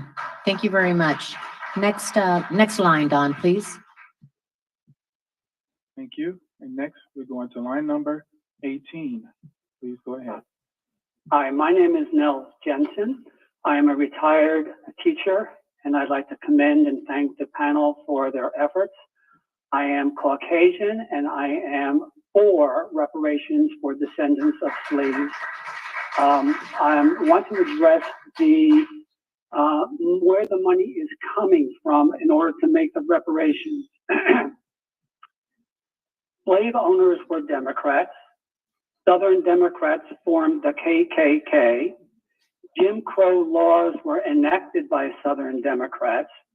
The 13th Amendment, which abolished slavery, was not voted on by the Democrats. The Democrats were opposed to the 14th Amendment, which entitled slaves citizenship. Democrats were opposed to the 15th Amendment. gave them the right to vote. And even to this day, Democrats oppose school choice, which traps Black students in failed public schools. My point, if reparations are to be made, and I'm glad that you're talking about this, and I think they should be made by Democrats only. Those are the people who were the people who were against Blacks, and they continue to be this day. Thank you. Thank you. Thank you for your comments this morning. Don, next line, please. Thank you. And next, we're going to line number 28. Down so we can Sorry, hear from the 28 rest has of the dropped. public via the virtual lines. Thank you. Don, next We're line, going to go please. to line number 37. Perfect. Thank you. Please go ahead. Hey, yo, peace. This is Cash Gaines, Cash with a K. I'm Black American on both sides for context of the conversation. I want to say, as everyone else is, I didn't think I have to say thank you for the lineage standard, but people still calling in trying to make it confusing. I wanted to uplift the San Francisco, California, Reparations Task Force, which mentioned that 5 million lump sum. Because we were talking about lump sums for a while amongst our reparations community. For those who don't trust the government to have long-term strategies, as well for our OGs who, don't necessarily receive a lot of benefits from just a lifetime payment. I wanted to also uplift San Francisco mentioning 250 years of payments tied to the area median income. I think it should be double that, and I think it should be double 250 years, maybe 500, 400, or maybe that would be the federal argument. Debt forgiveness and tax credits are also a part of the San Francisco reparations. I'm just trying to call in to say, at this point, SF kind of ahead of the curve. I think we should use their numbers as well as the recommendations of this entire task force. I don't know if that means San Francisco gets 5 million or San Francisco residents will get 10, but yeah, obviously every California resident, just looking at what San Francisco survived is owed a $5 million lump sum, as well as 250 years of payments. And again, that should be 400 or more. And I wanted to shout out the San Francisco Task Force for mentioning the Freedmen's Bank. That's something that I think is very in tandem with the California African American Freedmen Affairs Agency that's suggested by this task force. So I just wanted to applaud you, especially Dr. Amos Brown. With that, I yield my mic. All right. Thank you. Thanks for your comments this morning. Don, next line, please. Next, we're going to line number 22. Hello, can you guys hear me? Yes. Go ahead, please. Okay. My name is Kari Haynes. I'm from the Bay Area, California. This is my first time ever experiencing this opportunity in my lifetime.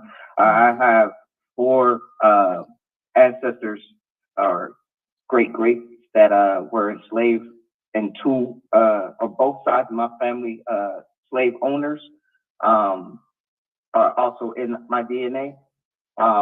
My first question is, when it comes to the reparation and the disbursement of reparation, is that just by per family or per individual of each family? Because I understand that I am also concerned when it comes to our family receiving this reparation. People would take it differently based on generation.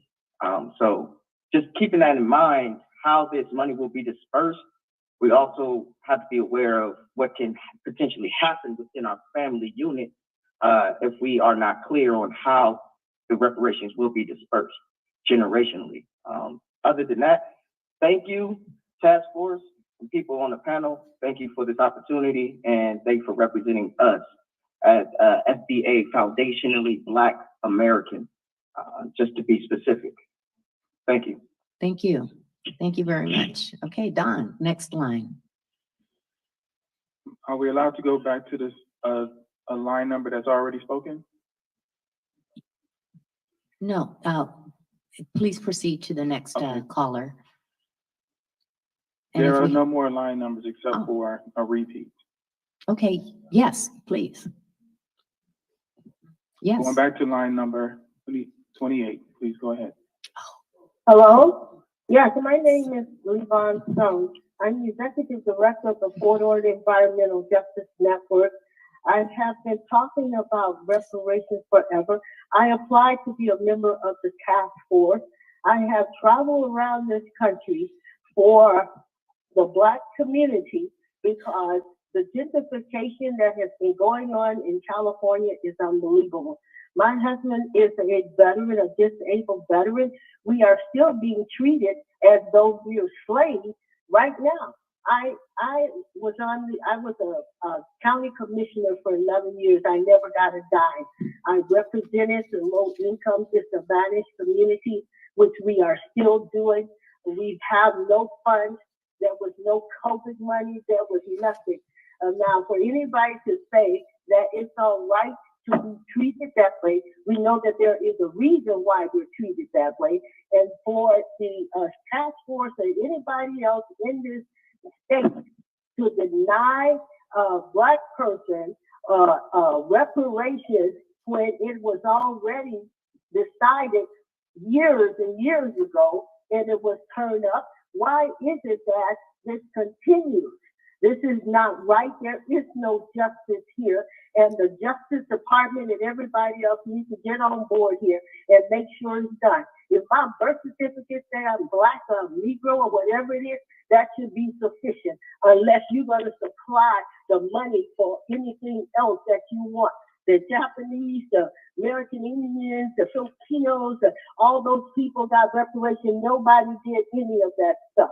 And for you to keep on trying to put us in the back of the bus and treat us like we are not human beings, we're not Americans, and our ancestors were forced to come here, give me a ticket and put me on a ship and ship me back to Africa somewhere where I can have land to do what I need to do and have a community, because we have none here.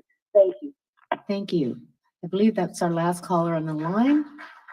So thank you, everyone. It is 10:27. Chair Moore, I will close public comments. Okay.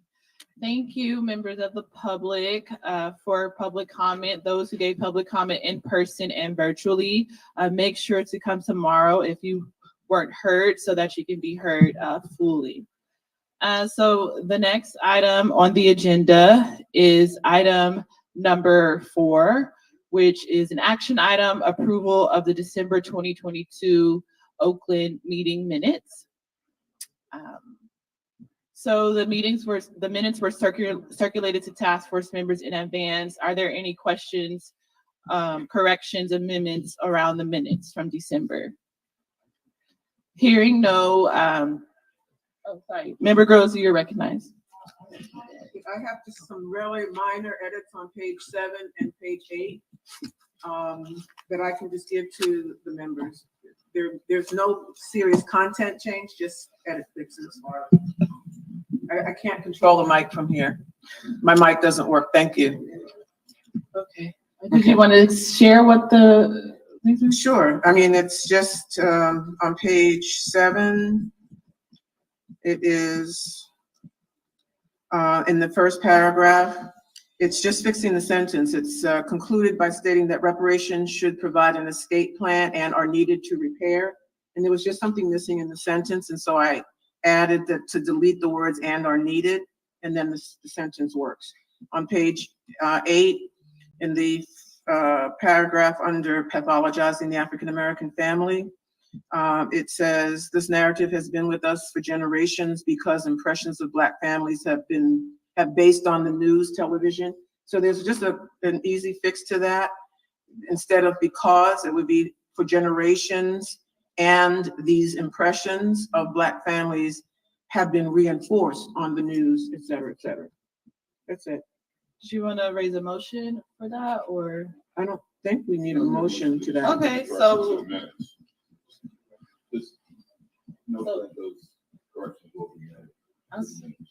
Okay, so but there still needs to be a motion to approve the minutes. So, okay, is there a second?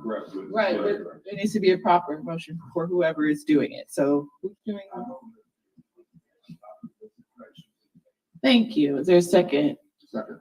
It has been properly moved by Vice Chair Brown and properly seconded by Senator Bradford that we approve the minutes as corrected by Member Grills. Is there any discussion on the matter? Hearing no further discussion, I'll turn to Parliamentarian Johnson for a roll call vote. Thank you, Madam Chair. I will begin with Chair Moore for the for the vote to accept the minutes as corrected. Chair Moore? Aye. Vice Chair Brown? Aye. Vice Chair Brown votes aye. Member Bradford? Aye. Member Bradford votes aye. Member Grills? Aye. Member Grills votes aye. Member Holder? Member Holder votes aye. Member Jones Sawyer? Aye. Member Jones Sawyer votes aye. Member Lewis? Member Lewis votes aye. Member Montgomery Steppe? Aye. Member Montgomery Steppe votes aye. Member Tamaki? Member Tamaki votes aye. Excuse me. Madam Chair, there were 9 members present and voting. There were 9 ayes and 0 nays. Thank you, Parliamentarian Johnson. There are 9 ayes and 0 nays, and so the ayes have it and the motion carries. The minutes are adopted as corrected with the corrections that Member Grills raised. So the next item on the agenda is item number 5, which is discussion and potential action. Advisory Committee's report on recommended answers to experts' 5 questions, economic expert analyses, presented by myself, Member Lewis, and any economic experts who are here. Before we begin, I just want to take inventory. Are the economists on the line or in person? Sure. Dr. Spriggs and Kramer are on. Great, fantastic. Okay, so then I will turn to Member Jovan Scott Lewis, who can get us started on this robust discussion. Microphone on? Yeah, can you hear me? Yes, okay, good. So we have still the hour and a half, or are we just going to 11:45? Do we have a time or this? Okay. All right. Okay. Thank you. So we are here to discuss the 5 key questions that effectively frame, in principle, the kind of second part of the eligibility component that focuses on residency and how residency impacts the eligibility for what we recommend, but also the process by which we provide the recommended reparations. And so the 5 key questions, are they not going to be, do we have a slide for them, or? I don't think we have any PowerPoint, but we can get a slide. Okay, I'll read them aloud just so everybody can know. So the 5 key questions are number 1, what are the damage timeframes? Number 2, will there be a California residency requirement? Number 3, what year determines the beginning of harm? Are there different starting points and endpoints for each atrocity category? Number 4, will direct victims and or all African-American descendants of U.S. slavery in California who meet the residency requirement be compensated? And number 5, how will reparations be paid and measured to ensure the form of payment aligns with the estimated damages? And so the task force, has been provided with the preliminary suggestions that Chair Moore and I have come up with.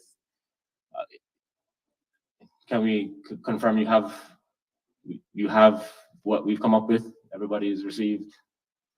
Yes, everybody's received it, and we have the experts who are, I just want to note, the experts are behind you on the screen, so that they know as well, and to introduce them to the public that those are the experts. Okay, so we have on the screen right now, good morning, sir, Dr. William Spriggs, I believe also Dr. Thomas Kramer is with us as well. Video is not working. Okay. And so the damage timeframes are organized or concerned with the 5 areas of harm that we have determined are appropriately responded to through financial compensation, or that which can be calculated to provide financial compensation. And those are unjust property takings, the devaluation of Black businesses, housing discrimination, mass incarceration, over policing, and health harms. And so the recommended timeframes for the first unjust property takings will be the period from 1900 through to the present. The timeframe for the devaluation of Black businesses is 1900 through the present. Housing discrimination has been determined to be, in principle, the period of redlining from 1933 to 1977, but there is consideration for expanding that scope from 1900 to the present. The period of mass incarceration over policing from 1970 to the present, and then the period of health harms from 1900 to the present.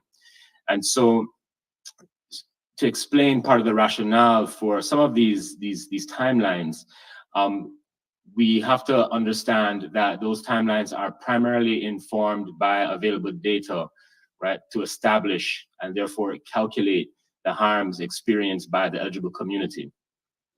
And so it's important for us to recognize, in fact, that we know that harms are ongoing. We know that harms have existed prior to some of the dates that I've just read aloud.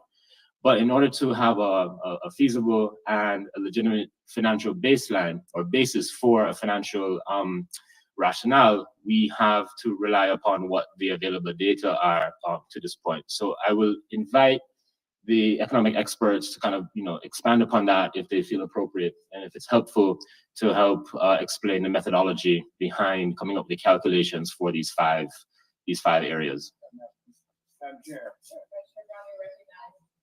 before we deal, Doc, for these specifics, I wish to say, if we are historically on point and accurate, the harm began. The harm began when Peter Burnett became governor of this state. I think it ought to be in our document. Who was an arch racist, and throughout his trek across the Oregon Trail, came to these parts with his mean, racist, arrogant, bigoted attitude toward Blacks. When he settled that town up in the Oregon Territory, Germantown, his first effectual act of business was not how a cabin should be built, not how a road should be built, but it was an ordinance that no Blacks or mulattoes would be permitted to settle in that town. And if they were caught there, they would be beaten every 6 months until they left town. When he led that wagon train down here to California in 1848, settled up there around Sutter's Field, got involved in politics and emerged to become the first governor of this state. Again, his first official act of business was an anti-Black measure, that no Blacks would be permitted to settle in California at all. Thank God it didn't pass. But he wouldn't stop there. His insanity and his meanness continued. Well, he was slick and sleazy enough to get on the state Supreme Court and win that case, the civil rights case of the West, got to the court involving R.C. Lee from my native state of Mississippi, who was brought here enslaved by Charles Stovall. Long short of it is, friends, is that this man, Peter Burnett, still had it in his bones that he was on the side of the minority and voted to send R.C. Lee back to Mississippi as an enslaved person, though California was in 1850 entered into this union as a free state. Why did I saddle this history? The groundwork was laid. The body politic was put in place. Be mean to black folks. And you talking about today, when even those other folks were saying they don't want our history to be studied because it would make the children feel bad. Black children feel bad too. Knowing that this state in which we reside today, from Jump Street, Ground Zero, was mean as hell to black folks. So we should make sure that that's in that preamble. I know it may be poetic and all that stuff, but not dealing with specifics. But it ought to be there so that the record will be on high and we will tell the whole truth. Nothing but the truth. So let us be truth tellers and lay the foundation that this state has always been in this political sentiment anti-black. And that's why today we are down about 6% of this population because foundation was laid from the beginning. To use the word of Abraham, it was stamped from the beginning. And we've never wiped it out. We've never exercised this demon of anti-blackness from the psychic, the emotions, and the politics of this state. Thank you, Dr. Brown. Can I ask a question? I'll just say that, so tomorrow we're going to go through this consolidated list of proposals. So as you all know, just to give context, each of the different task force members, we serve on different advisory committees where we are tasked with coming up with proposals that correspond with each of the chapters in the report. And so at our December hearing in Oakland, we started to kind of report back on those advisory committee preliminary proposals. I'm on the committee for enslavement, and in December, Dr. Brown raised the same issue around, we need to include a censure of the first elected governor of the state, Peter Hardeman Burnett. And so many different people around the task force gave advice on the different advisory committees report backs. And so I just wanted to give assurance that from December until now, you'll see an updated from my committee, for instance, on enslavement, where I updated, hearing from Dr. Brown's feedback that one of the proposals is the state of California has to give an apology for its role in perpetuating the institution of slavery. Given the feedback from Dr. Brown in December, I updated that proposal to include that the state of California has to also, in that apology, publicly censure or admonish Peter Hardeman Burnett as the first elected governor of California. So I just wanted to put that out there. That's going to be discussed further tomorrow, but I wanted to get a clarifying question because on this agenda item that we're discussing today, this is the advisory committee on economics, that me and Jovan Scott Lewis are on the committee for. And our task is to, answer these 5 questions posed by our 5-member economist team to ascertain what could reparations in the form of compensation or cash payments look like. And so one of the questions that we're posed to answer is, when does the harm occur? And so, me and Dr. Jovan Scott Lewis in our committee meetings, since December, we've been wrestling with that, hearing public comment as well, where people are saying, for instance, housing discrimination. Housing discrimination is an ongoing harm. Why should the cutoff be from 1933 to 1977, for instance, right? Just kind of giving more context to this conversation. And so, as member Jovan Scott Lewis was stating, we're trying to rework, hearing from feedback from task force members and members of the public around what these dates could be for the harm. And so I wanted to ask Vice Chair Brown, as of right now, as member Jovan Scott Lewis stated, most of the harms, the year that the start year for all of these harms we're saying is 1900. I want to clarify, are you asking that we move the harm start date up to 1849, 1850, when Governor Peter Hardeman Burnett was the governor? Correct. That's when it started. Okay, thank you, duly noted. Okay, I just wanted to get that clarification. Sorry, go ahead. No, that's helpful. And thank you for updating the public on your work with regard to the chapter on enslavement. And I think Dr. Brown, it's important that you provide this history about the first governor of the state, because it helps to explain exactly how, right, the harms that were initiated and then perfected against African Americans in this country during the period of slavery continue to be reproduced, right, throughout state formation over the development of the early years of this country. And so we shouldn't be surprised, right, that we're finding what we're finding in this state's history. Because with this one gentleman alone, Burnett, you see exactly how he has imported, right, the very racist principles, right, that governed other parts of this country into the formation of what was then the new state of California. So it's important that we understand exactly that the legacies that we're talking about are real, they're material, they're intentional, and they have always been policy-based, right? And so, in that same token, what the economist's job is to say, well, how can we calculate, right? How can we calculate that cost?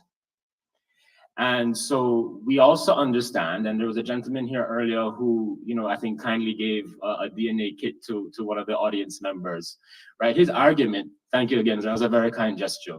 Your argument, sir, as you were talking was that, right, the denial of information, right, is a kind of harm. It is an injury. And we understand that one of the biggest harms, one of the biggest injuries has been the denial of African-American history, right? And the intentional snuffing out of African-American knowledge of self, right? Some of you know, right?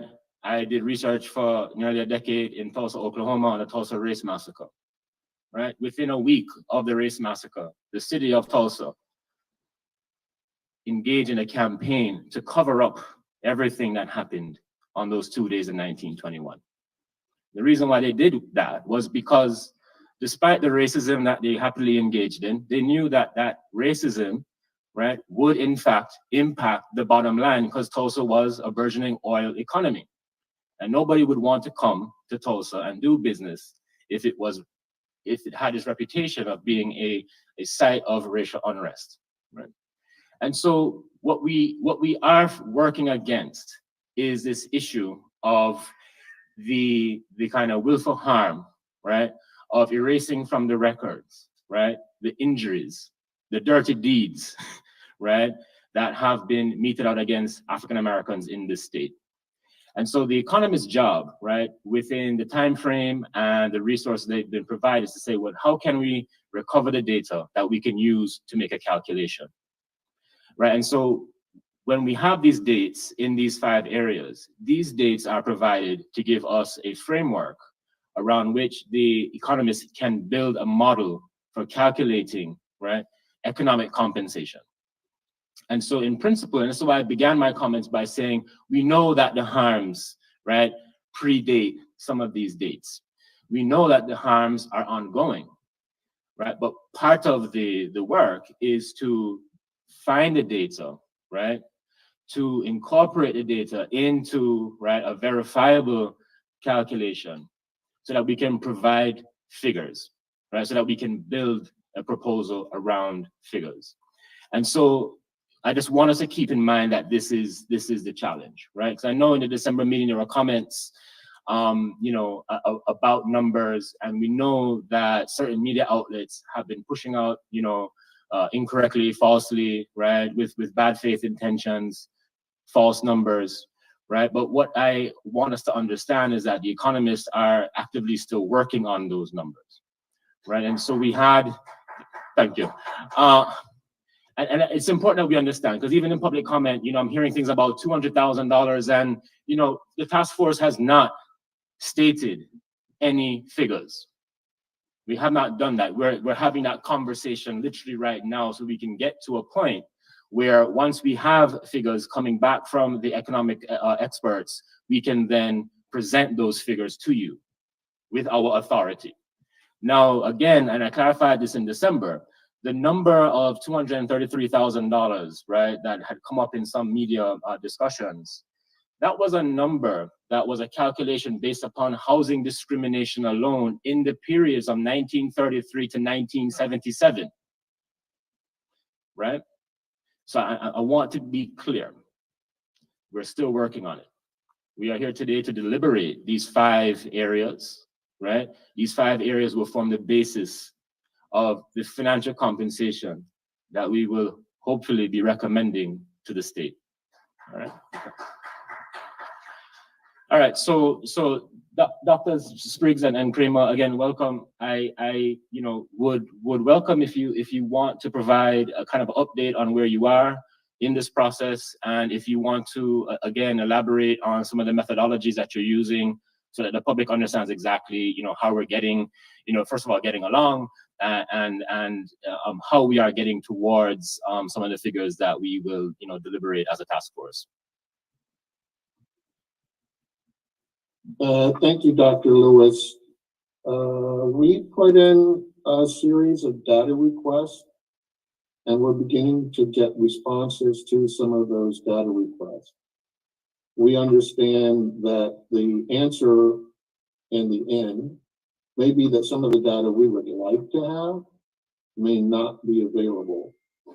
And then we will be in discussion with you, the task force, about alternatives we may pursue if we don't get the ideal data sets.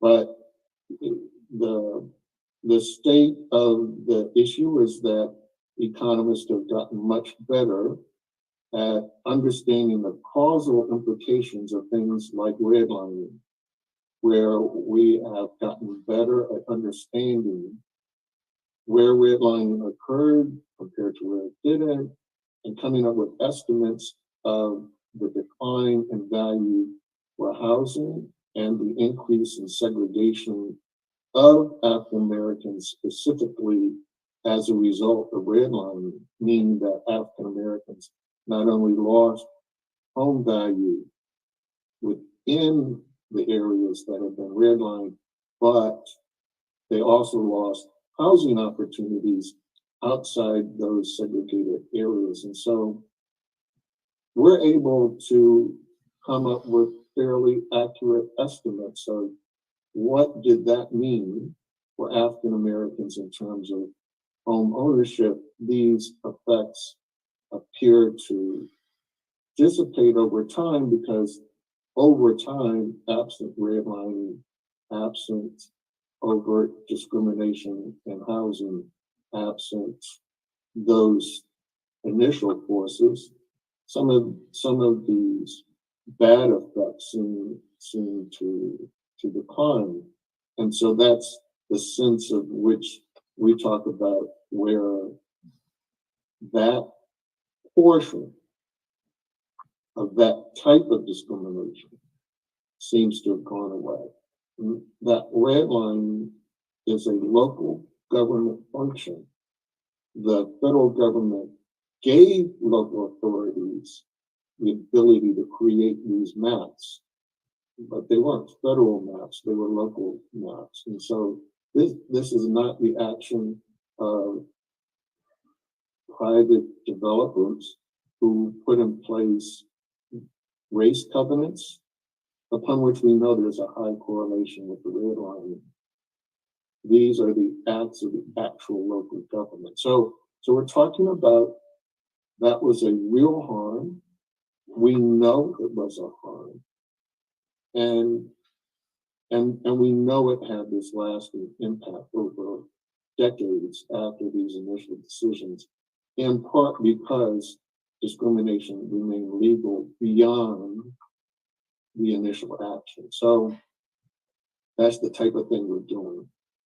To your point earlier, what Dr. Brown raised is the sense, the further sense, that this was intentional, that this was not just an accident, that, oh, this so happened to Black people. There's the record that Dr. Brown is talking about to make clear that this was intentional. Many people would want to argue that, well, they just draw some lines and the lines just happen to correlate with where Black people live or did not live. And that was an accident. But the historical record is important for understanding the sense in which this collusion within the marketplace had a real history to it. And that the more credible argument is that that redlining was something that was intentional, because the collusion had been taking place for, as Dr. Brown documented, from the inception of California. So this became another instrument of that collusion.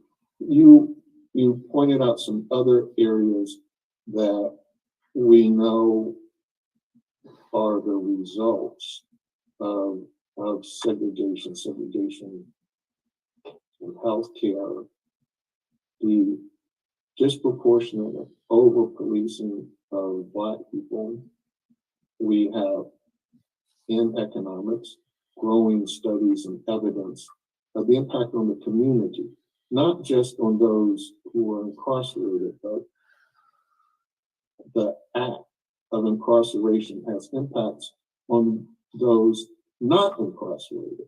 If you are in an elementary school and a large share of the children there have been impacted by incarceration, some estimates are that in the Black community, as many as 63% of Black children, not necessarily their parent, but someone who's an adult, have a relationship with,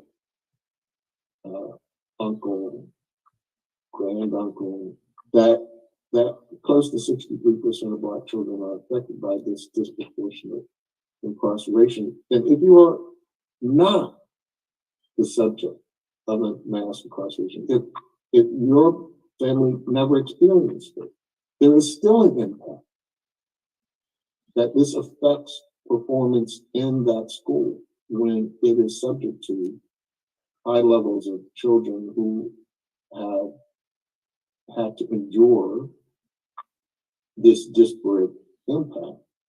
So we have estimates that have been developed to show these community impacts, so that this disproportionate burden placed on Black community, and we have the clear evidence of disparities in sentencing that point to a racial component that, as Dr. Brown documents, fulfills this history of some intentionality, that this isn't just a happenstance. And we have estimates to show that there's a community impact.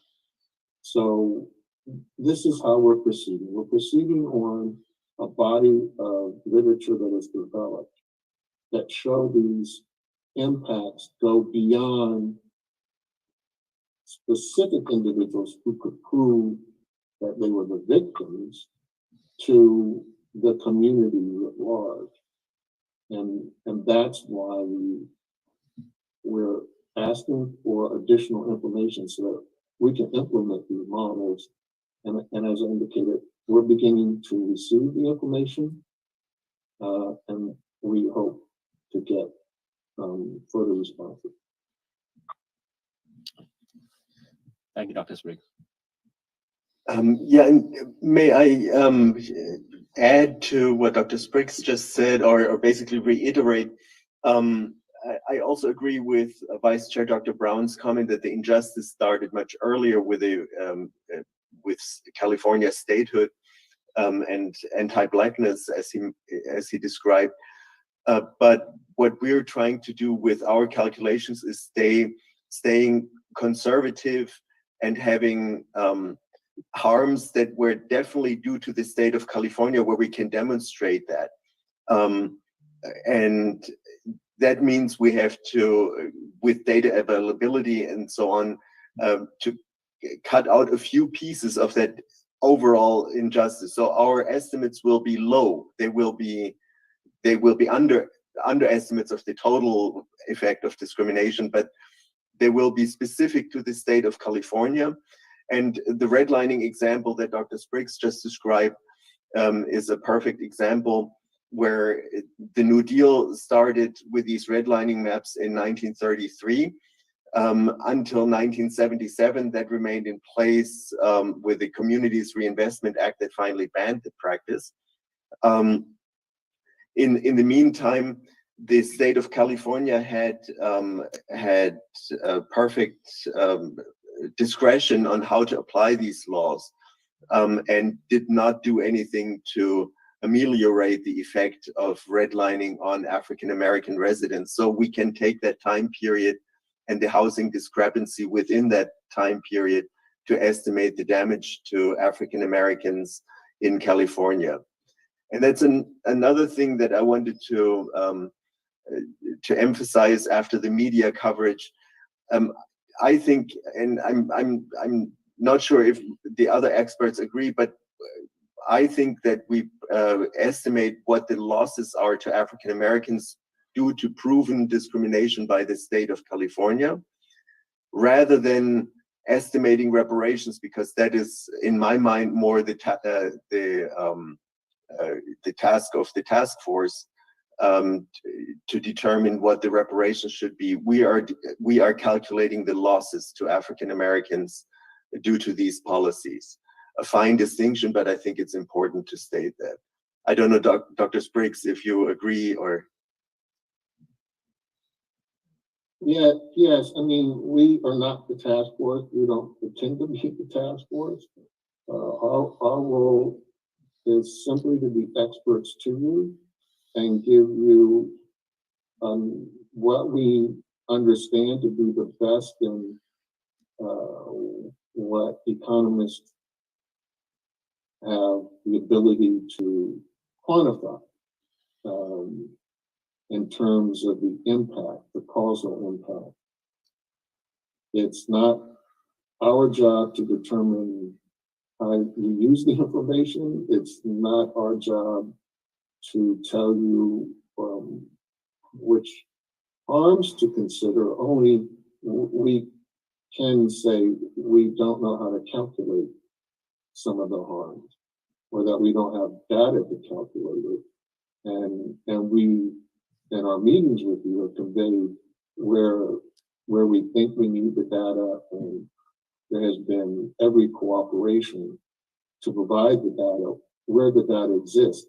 Unfortunately, it's not always the case that data exists, or that we can get it within the timeline of the task force.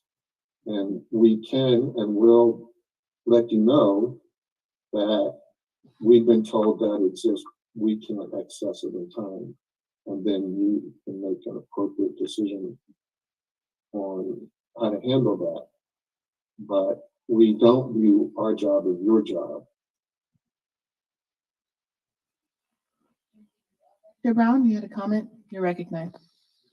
Thank you, Madam Chair, members of the task force. And please bear with me to make this point. Yes, we need exact data to make the case. However, there are flashpoints of timelines that indicate specific harm and damage was done to Black people. One, in the Bay Area in 1858, April the 13th, over 850 Blacks got on a ship, the Commodore, to resettle on Victoria Island at the invitation of Governor Douglas. Why were they leaving? They were leaving because Blacks could not get housing. You couldn't serve on juries. There was no schools for us. It was horrible. Fast forward, another flashpoint. The so-called redevelopment It began in 1948 with Justin Herman and Alioto. It was then that blacks were pushed out. They didn't have to leave, they were pushed out. And that redevelopment agency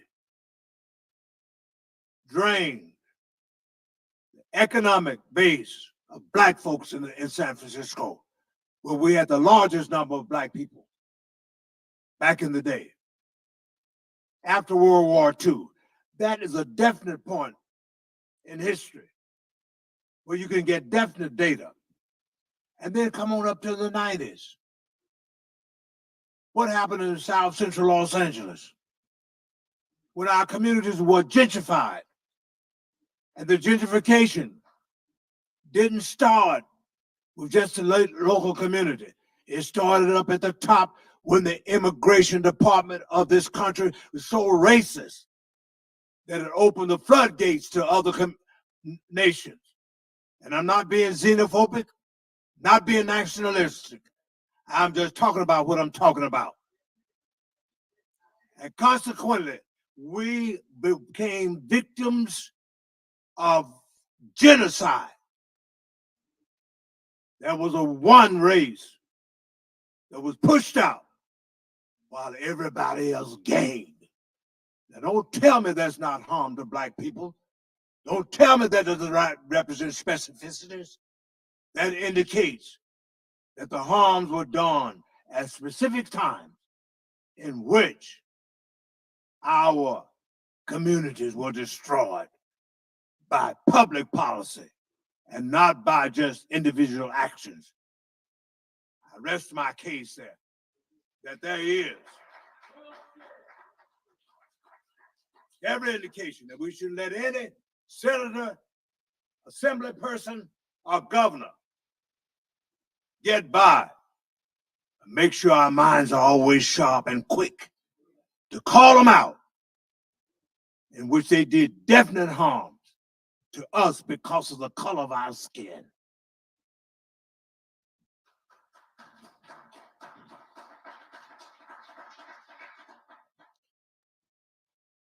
So thank you, Dr. Brown. Thank you, Doctors Kramer and Spriggs. So I mean, and your point is shared, right? I don't think anybody disputes, you know, either the principle or the practicalities of what you're proposing, sir. You know, as Dr. Spriggs mentioned, there is ongoing request for data, right? And this is why, again, it's important to note that we have not provided any figures because we are continuously asking for more data, right? The economists are incorporating that data as it comes into their model, right? And so I want to just, you know, I think warn everybody, right, that the numbers will take, you know, perhaps as much time as we can allow them to take, because we want to do our best to actually provide an accounting of these harms, and we want to do our best to provide, right, a figure that represents, right, those harms, that also can then do the thing called repair, right? So the economics team is deeply devoted to getting this done right. They are deeply devoted to bringing in every single possible piece of data that they can get to make an accounting of this history of harm, and to provide an appropriate response in terms of compensation. I think what we need to do as a task force is, you know, and you've already added, I think, some much needed clarification to this first question, which is to say, okay, we can even bring back, you know, the period of harms to, you know, 1848, if you'd like, you know, with an addendum saying that, well, within the scope of the life of the task force, the data that we were able to collect and model out represents the period from X date to X date. And again, this is ongoing. So as the economists continue to get data, these dates themselves will be updated, or in principle, they can be updated. So what we basically are asking for the task force today is to, you know, in principle, understand what's happening, understand where we are with regard to question number one and the timeframes, and to provide any feedback, you know, and then Dr. Brown has begun the process of providing feedback. Thank you. That's super helpful. And member Montgomery Stepp has a question. Thank you. My question is just about, how, if there is a way to quantify some of the harms via policy declarations, proclamations that first governor made, if there is a way to quantify that as a separate category. I know that we as a task force voted on these categories, right? And you all have been doing work on these categories based on our action. Is there a way to, I don't want to use the word buffer for each current category we have, but is there a way to provide a link through the information we already have that would increase the harm for the categories that we're working with? Because obviously what the governor did was a foundation for all of these other different things. So I guess the question is there an appropriate way to quantify what we know to be true in a way that reflects in the compensation and the economics of this? So I think Dr. Spriggs and Kramer would have to answer the question definitively. So what we should understand is what happened, right? Like, so how do we get to these 5 areas?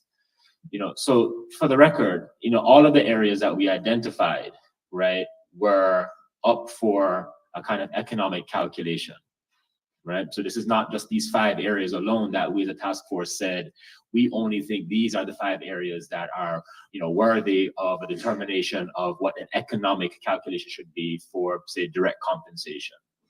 Looking at the total sum of the nearly dozen areas, right, that we've identified, through the first year of our work, these 5 areas were the 5 areas that the economists said we can actually model, right, a kind of compensation-based framework around.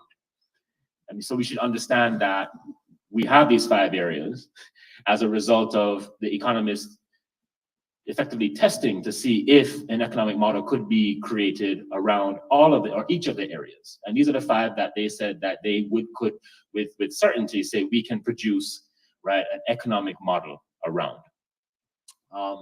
And so that's why for some of the other areas, that come up in interim report, some of the other areas that many of us have as our respective portfolios, there may not be an economic compensation component to those areas, right? And so the issue, and I don't want to belabor this matter of data, right? And I've established hopefully that a lack of data is a form of harm, right? So so I want to make sure that we understand that this is not a lack of due diligence on the part of the economic experts team, right? And so we can know things, we know things happened, right? But if we're going to actually put forward an economic proposal, we have to be able to quantify the things that have happened.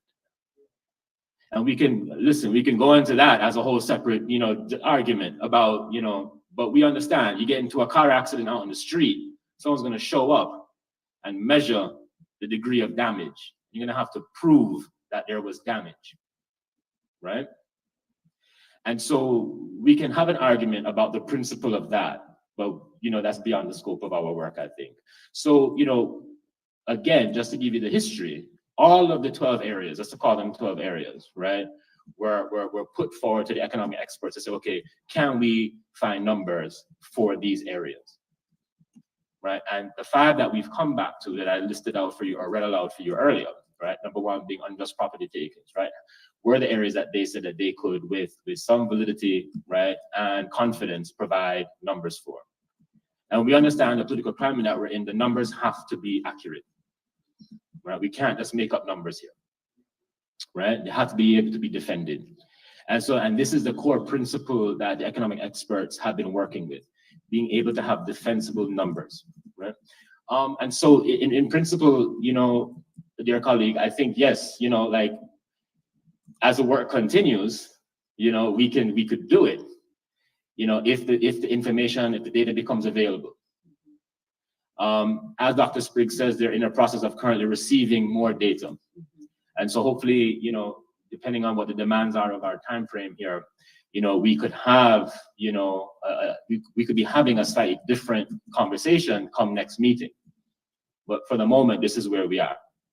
And so I think, again, the feedback that we've gotten from Dr. Brown, has already been, I think, very instructive, right? Which is to say that, depending on where we end up with the numbers, right, with these timeframes, we do need to make very clear, right, that there is still an open-ended component to this, where we have to understand the actual beginnings of these harms, and to make a clear note that the actual time frame of harms, right, may be differently related to the time frame by which we can calculate those harms, right?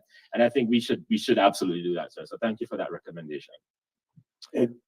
And I would also add that what we as the expert team are recommending, first of all, it's losses to African Americans in terms of intergenerational wealth. But and it's not the final reparations, that's to be determined by the task force. And it's what we can also do is point out how additional data could lead to further estimates. So as you said, it's an open-ended process. Then of course, the task force can demand pain and suffering, which we can't quantify based on the losses that we calculate. There can be other demands made, but what we as the expert team are doing is just estimating the losses to African Americans in terms of intergenerational wealth, and so we come up with a conservative estimate, but that doesn't necessarily mean that that's all that reparations should be. That's to be determined by the task force. Okay. Thank you. Member. Yes, let's be clear. The task force is free to do what it can under its mandate. The fact that we don't have an economic model or that we have the data doesn't preclude the task force from doing what it understands as its duty under the mandate. I would add that some of the things that Dr. Brown raised, however, are conceptually difficult to measure the cost, because if we discourage Black people from moving to California, the harm is to Black people who are still in Mississippi, not the people who are in California. This is a conceptually difficult thing to measure. It's a harm done to the Black people of the United States. And conceptually, that's just a difficult thing to model. It's a what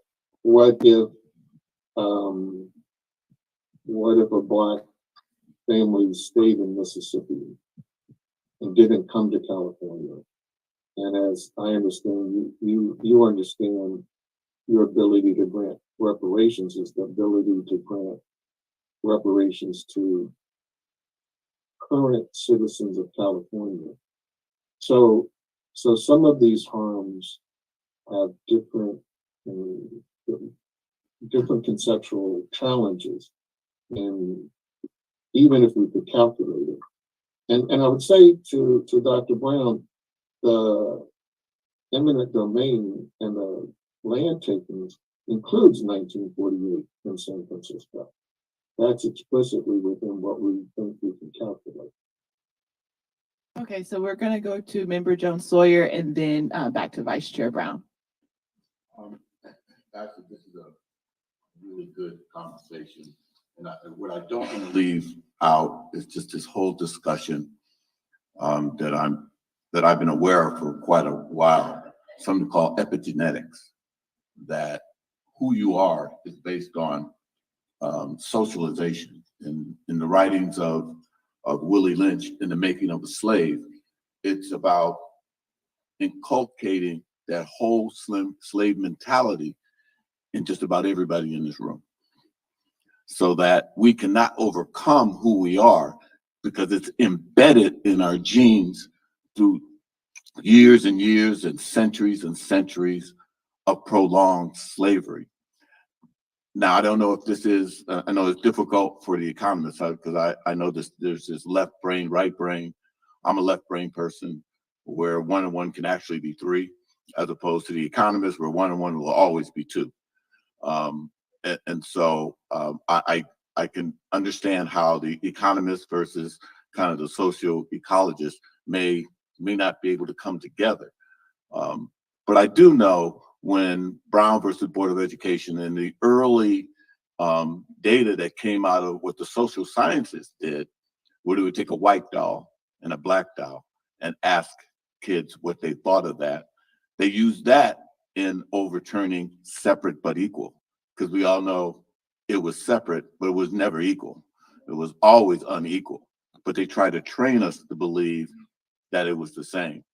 And so maybe we can not exclude the economists, but bring in some social scientists to come in, and maybe they have some data or they have a methodology to quantify it, just like Thurgood Marshall and the others were able to find legal precedents to prove a social construct, to be able to take it into the courts and to prove that separate but equal was unjust.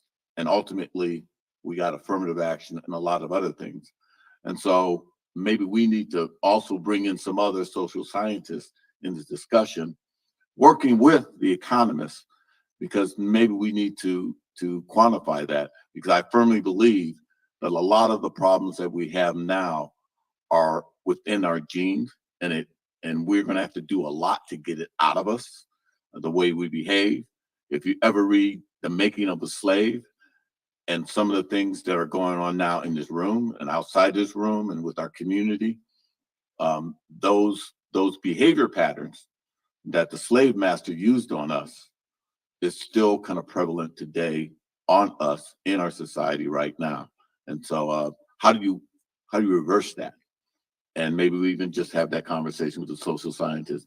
How do you reverse centuries and centuries of oppression out of the people, so that we can then put that in our data and then be able to quantify it and then move forward?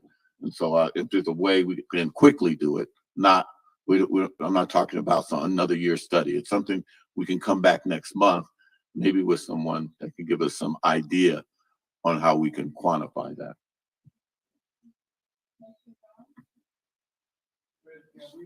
Quantify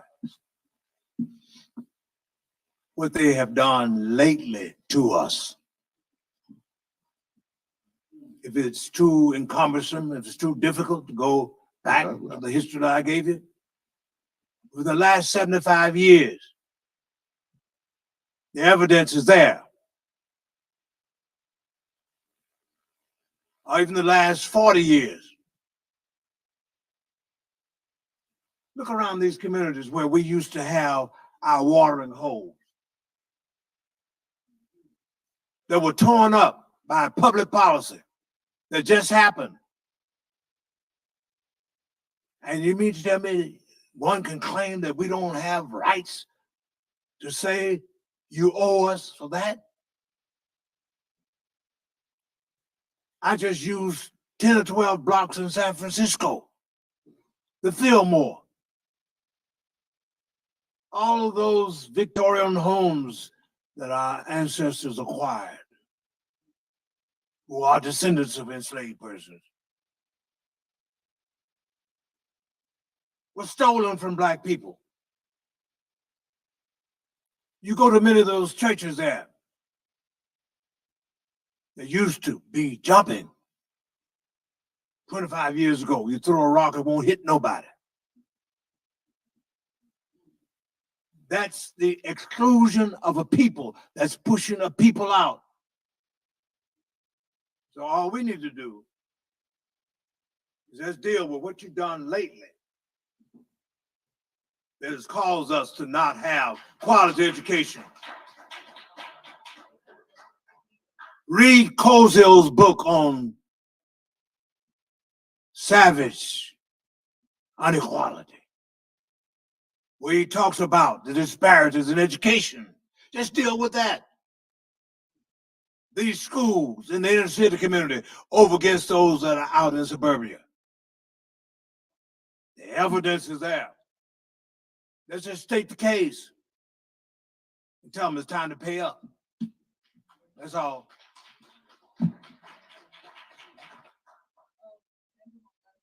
Then we'll turn to Member Lewis. Oh, and Brad. Just for this question and what has been brought forward by committee members as to the time frame for each atrocity that we're talking about, what I think is that we should land. I think I am okay with the recommendation, with the understanding that the final decision is going to be up to us as to what we move forward to the legislature, and that if we want to look at other types of damage, damages, if we want to add, at the point where we have something that is solidified from the economists, because they're going to do what they do, right? Which is why we brought them in. I think that is what we should do, at least to answer the first question here, that we have to settle on those timeframes, and then, understanding that we're going to have the power to do what we need to do at the end of the day. We just have to get there. So that's what I would suggest.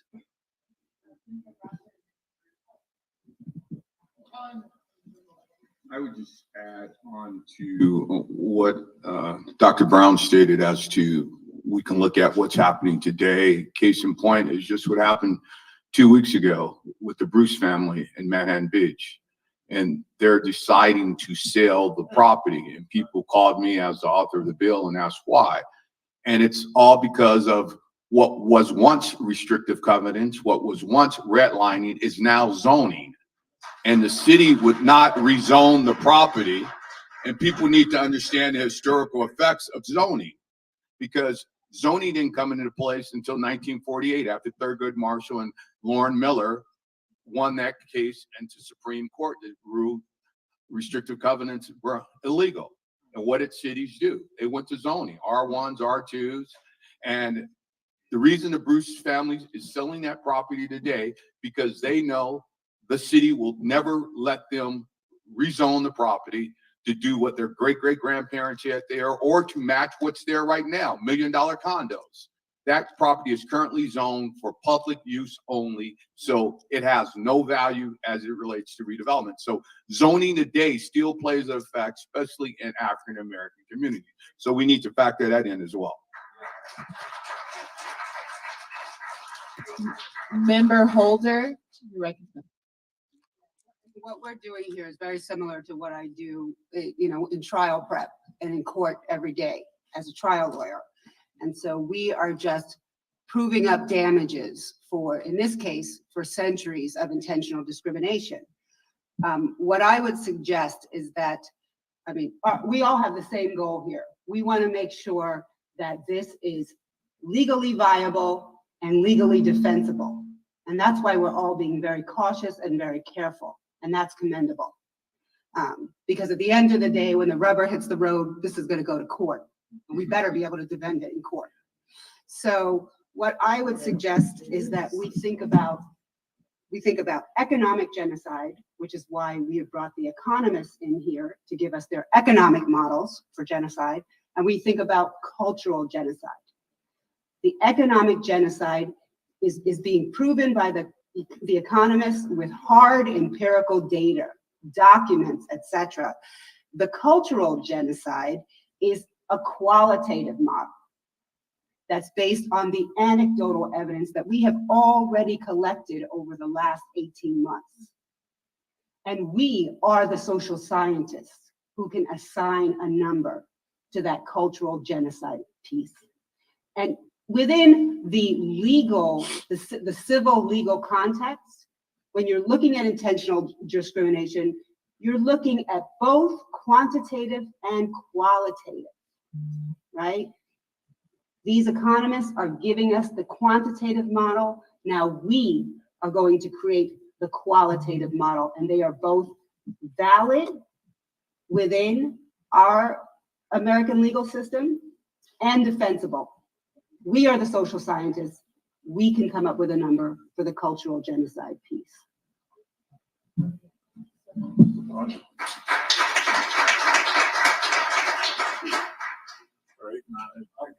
So we have 4 more areas to go over, but I told y'all last meeting we needed to have a whole day for this section alone, but people don't want to listen to me. That's all right. I'll be trying. So I want to respond to a few things. And what everybody has said is absolutely correct. You know, what I want us to understand is that if you go back to the Fillmore, if you go back to, you know, pretty much any Black community, historical, contemporary in this country, in this state, you know, there is housing discrimination, right, that leads, you know, to some extent. So the things that you talked about, a lot of those policies began during this period that the economists have identified, right? So we're talking about the demolition of communities in North Oakland, right, near where I live. You know, that occurred as a result of the erection of the highway, right, which occurred as a result of the local local execution of the 1956 Federal Highway Act. Now, what we're talking about, if you're looking at the complete, you know, like decimation of a Black neighborhood, right, it isn't just one injury that causes it, right? So it's housing, right? And so you remove the people, as many as you can, through housing discrimination. You prevent the arrival of as many Black people as you can. And then what do you do? For those who remain, you do whatever you can to lock them up, right? And for those who remain, you do whatever you can to deprive them of industry, right? To deprive them, right, of the ability to, you know, to provide for their families. So if you look at the 5 areas, right, these 5 questions, right, what you have really is a kind of the, you know, it's not comprehensive, but what you have are some of the key components of the ecosystem, right, that we can think of as being the anti-Black genocide that occurred in the state of California, right? Because if you're taking away property, right, the property that remains, right, fine. But then you have businesses, the commercial heart. So then you go away and you go about the business of devaluing those businesses, right? Then you take away housing. And then you lock the people up that remain, right? And then those who you don't get, you create a condition, an environment of environmental harms that makes the remaining population sick, right? Unable to work. So what I'm saying is that we have to understand, right, that we are dealing with a comprehensive program here. We have to also understand that this discussion is for the economic experts, right? There are corresponding chapters, right, to each of these themes. Right, within those chapters will be a figure, chapters of our recommendations will be a figure for each of these issues, alongside the complete discussion that we're having today, right? And as Member Holder mentioned, we do, and as Dr. Spriggs said, right, they're doing the calculations, right? We do what we will with the numbers, right? We can go ahead with the numbers that they provide, right? And we can go in any direction, right, with those numbers. So we can do that work. And and as Dr. Spriggs rightly said, they're not the task force, right?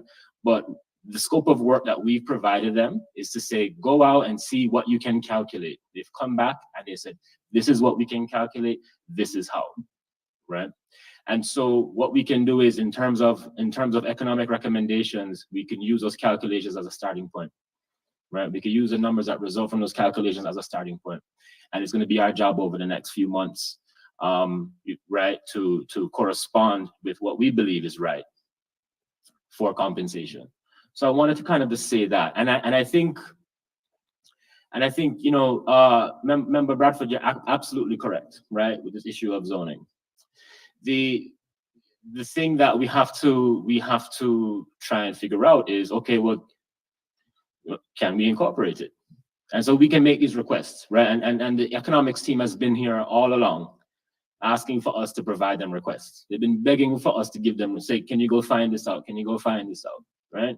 And to be fair, right? We've told them what we've told them, and they've gone away and they've done what we've asked them to do, right?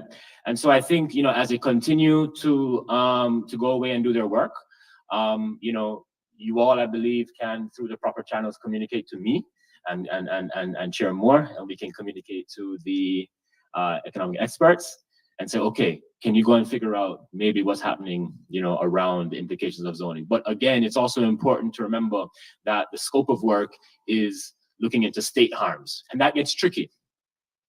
It gets tricky, right?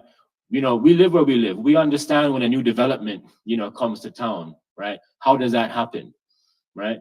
We understand that many of these things are public and private partnerships.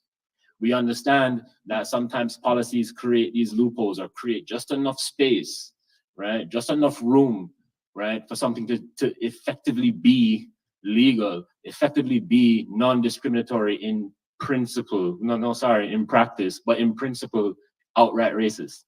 And so I don't have a job in Sacramento, but what I'm saying is that there are moments, and there will be a moment for us to actually, I think, broach those topics in our final recommendations. And I'll talk about it in a minute, but we also have to think about the relationship between, between the state project for reparations and the federal project for reparations, right? We have to make sure that we are actually, I appreciate that. That it was like 2, yeah, all right. I'll take what I can get. It's been all right. No, that's fine. But, Dr. Webber, in the beginning of today, I was listening to her very carefully. She was telling us exactly what is what, right? And there is an end goal here, right? That doesn't end in California, right? And I think we have to be very mindful of that as well as we go away and do our work, because also AB 3121 encourages us to, right, encourage a federal study and encourage federal reparations. So I want us to just be mindful of the pieces that we're putting together here. And I want to thank, the economic experts for doing what they do with what we give them. I appreciate you. So I know we don't have a lot of time, but there's actually a bigger question that we need to ask and answer today.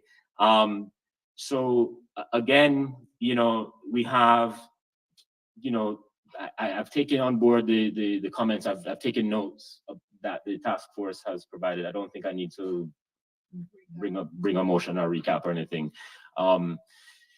The second question is, will there be a California residency requirement? The third question is, what year determines the beginning of harm? We've effectively, discussed the third question, so I don't think we need to go over it. The fourth question is, will direct victims and or all African-American descendants of U.S. slavery in California who meet the residency requirement be compensated? And the last question is, how will reparations be paid and measured to ensure the form of payment aligns with the estimate of damages? And so I want us to move on to question number 2 and then skip number 3 and go on to number 4. And so Chair Moore and I, again, as the advisory group, recommended that there should be a California residency requirement. Chair Moore, maybe you can say more about that in a moment, just about how, that expectation comes out of AB 3121. The question, however, is within that, around how residency should be determined in terms of the kind of experience of the state-sanctioned atrocity. And I think that is related to the kind of fourth question, because what we need to consider, colleagues, is, and I have my views and I'll share them, but, again, property takings, devaluation of Black businesses, housing discrimination, mass incarceration, health harms. Dr. Spriggs, right, even helped to provide an illustration of how, again, all of these things represent an ecosystem, right, of injury. They are, in fact, an environment, a condition of injury. And so what we have to work out is, are we going to be effectively asking that members of the eligible community, right, who can establish residency, right, do they have to establish residency, say, within these timeframes, right, or do they simply qualify on the basis of being a California resident, Moreover, do we require that individuals then provide evidence of having experienced one of these particular atrocities? Or do we say, again, this is a general condition of injury, right, of anti-Blackness against this eligible community, and so therefore everyone is eligible once you meet the residency requirement? So this is what I want us to kind of, to talk about, and I'll just pass it back over to you quickly, Chair Moore, just to kind of talk a little bit more about residency, and perhaps some of the kind of issues around the question of residency. Yeah, sure. So just to recap, as he stated, as members of the Economic Advisory Committee, we have came up with a preliminary recommendation that there should be a California residency requirement. And so we're really looking for feedback as to what that residency requirement will entail, and then also to elaborate on the implications of our recommendation. So essentially, again, we're recommending that there should be a residency requirement, but the preliminary recommendation is that residency should be determined by when individuals within the community of eligibility initially experience the state-sanctioned atrocity or the badge and incident of slavery. And so the implications of that, we've heard through public comment, for instance, there are many people, African Americans, who were born and raised in California, and because of state-sanctioned atrocities, for instance, may not live in California anymore. And under this preliminary recommendation, where we're recommending, one, that there should be a residency requirement, but it be tied to when the person experienced the harm, well, that would mean, the implications of that recommendation would mean that if you are not a current California resident, but you were once one, when you experienced that harm, you would be eligible for compensation. And so we wanted to make that clear and get some feedback on that. Because I know, for instance, even Secretary Weber, when she gave expert testimony February of last year, she was clear in terms of she thinks that only current California residents should be eligible. But under this preliminary recommendation from the Economic Advisory Committee, we're actually saying that if you experience the harm, and you may not be a current resident now, you should still be eligible, because when you did experience the atrocity, you were a resident. And we shouldn't necessarily punish people for the harms they endured, for not being able to withstand, the state-sanctioned atrocities in California or something like that. So do y'all have any feedback on that part?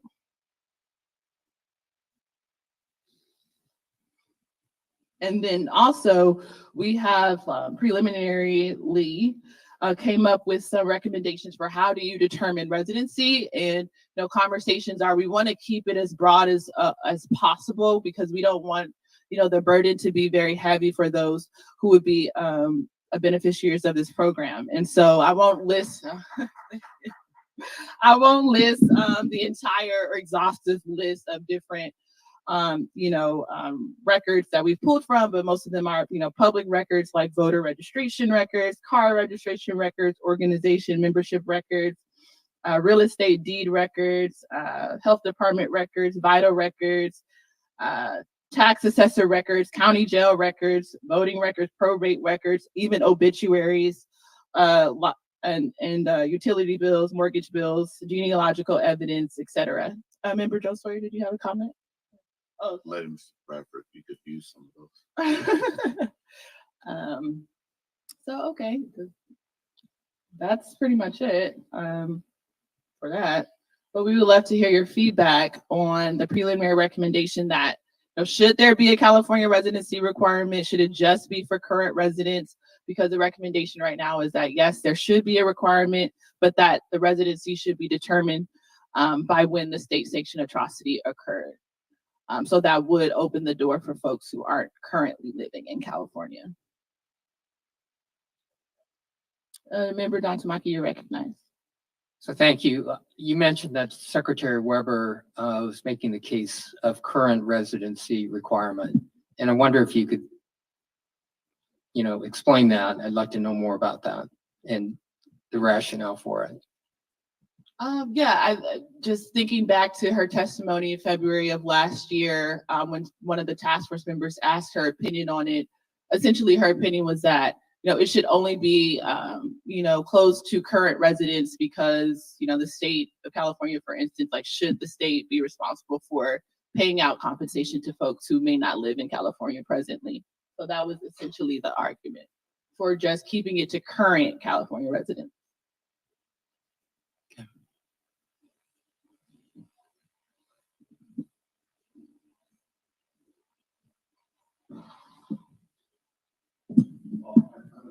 that it should be current California residents with a certain length of time here in California, because we don't want folks just to move into California in the last 60 days or last year and claim this. I mean,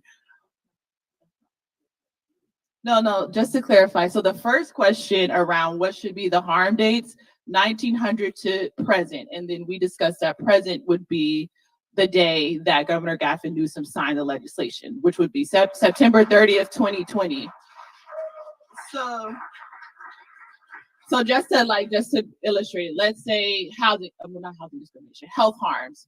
The first question that we came up with, the start and end date for health harms is 1900 to present being September 30th, 2020. Now, the second part of the question is, should there be a residency requirement? So let's say, I'm a Black Californian, I left in 1982 or something like that. But I was in California from, since I was born to 1982, and I'm, however years old.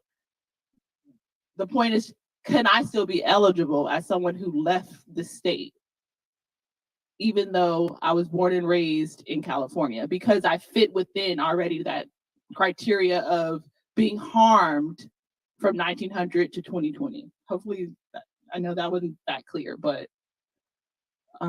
no, I understand that, but I still think there needs to be some level of continuation of living here in California. And if you leave and you've been 20 years removed, even though you were harmed, I just think it opens up a can of worms that it's going to be really hard to wrap our arms around. So, yeah.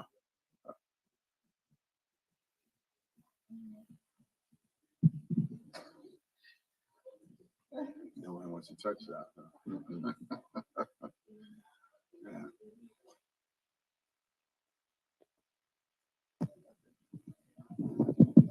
This is not okay. There we go. I mean, can I compel my colleagues to give me their views on this matter? I would love to kind of just hear everybody's thoughts. You know what I mean? It's fine but so I appreciate that, Member Bradford. But it would be good just to kind of hear where we are. Because just hearing one response isn't really enough for us to have a sense of which direction to go. And we're working this out. Yeah, this is not it's an open book test. Open book test. I know, but it's not an open book test. It's not an open book test, but it is. But so joking aside, and that was a very bad joke too. But it would be just. I think at this point we are getting to some really critical issues, and we do need everybody's. And it's fine to say I don't really know. That's fine. It's okay. Or I need more information to form my opinion. But we do need, I think, a little bit more to work off of. From each other. But this is like one of the more major issues. So. Chair, if I could be recognized, Sorry, Member Montgomery Stubb, you're recognized. That's okay. Thank you. I am thinking about, as my boring self, I'm thinking about process. That's what I'm thinking about. And I'm thinking through what would be the most feasible to make this not the easiest, but the most efficient way to get to the most people.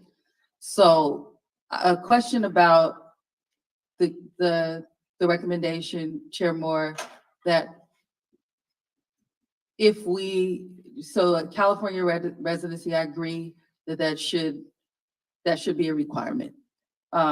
We did this, as we talked about, Dr. Weber, with the vision was that this would eventually get to the federal level, right? So I think that the California residency is definitely, we should go that route. And that would be as of the date that the bill was signed by the governor.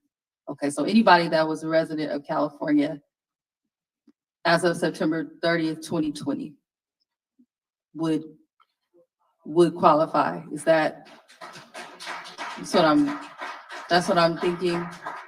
I'm also leaning toward a current California residents Or we could do, because as Senator Bradford just said, if you moved 30 years ago, that's just you. I'm not denying that someone has experienced harm, but that is a long time to come back, especially when our ultimate goal is to get to the feds where everybody gets their reparations. So I am thinking that folks should be California residents as of September 30, 2020.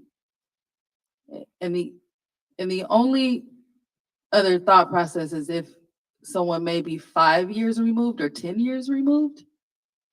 But that might add another wrench as far as process and being able to get through claims and actually get this, the reparations in whatever forms they come in out to people.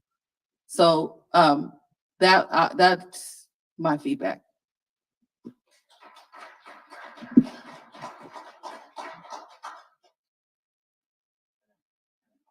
Bit further, Member Montgomery said. So, you know, a part of it is, okay, so September 30, 2020. But then, would you then therefore be eligible for all of the harms that have occurred up until that point?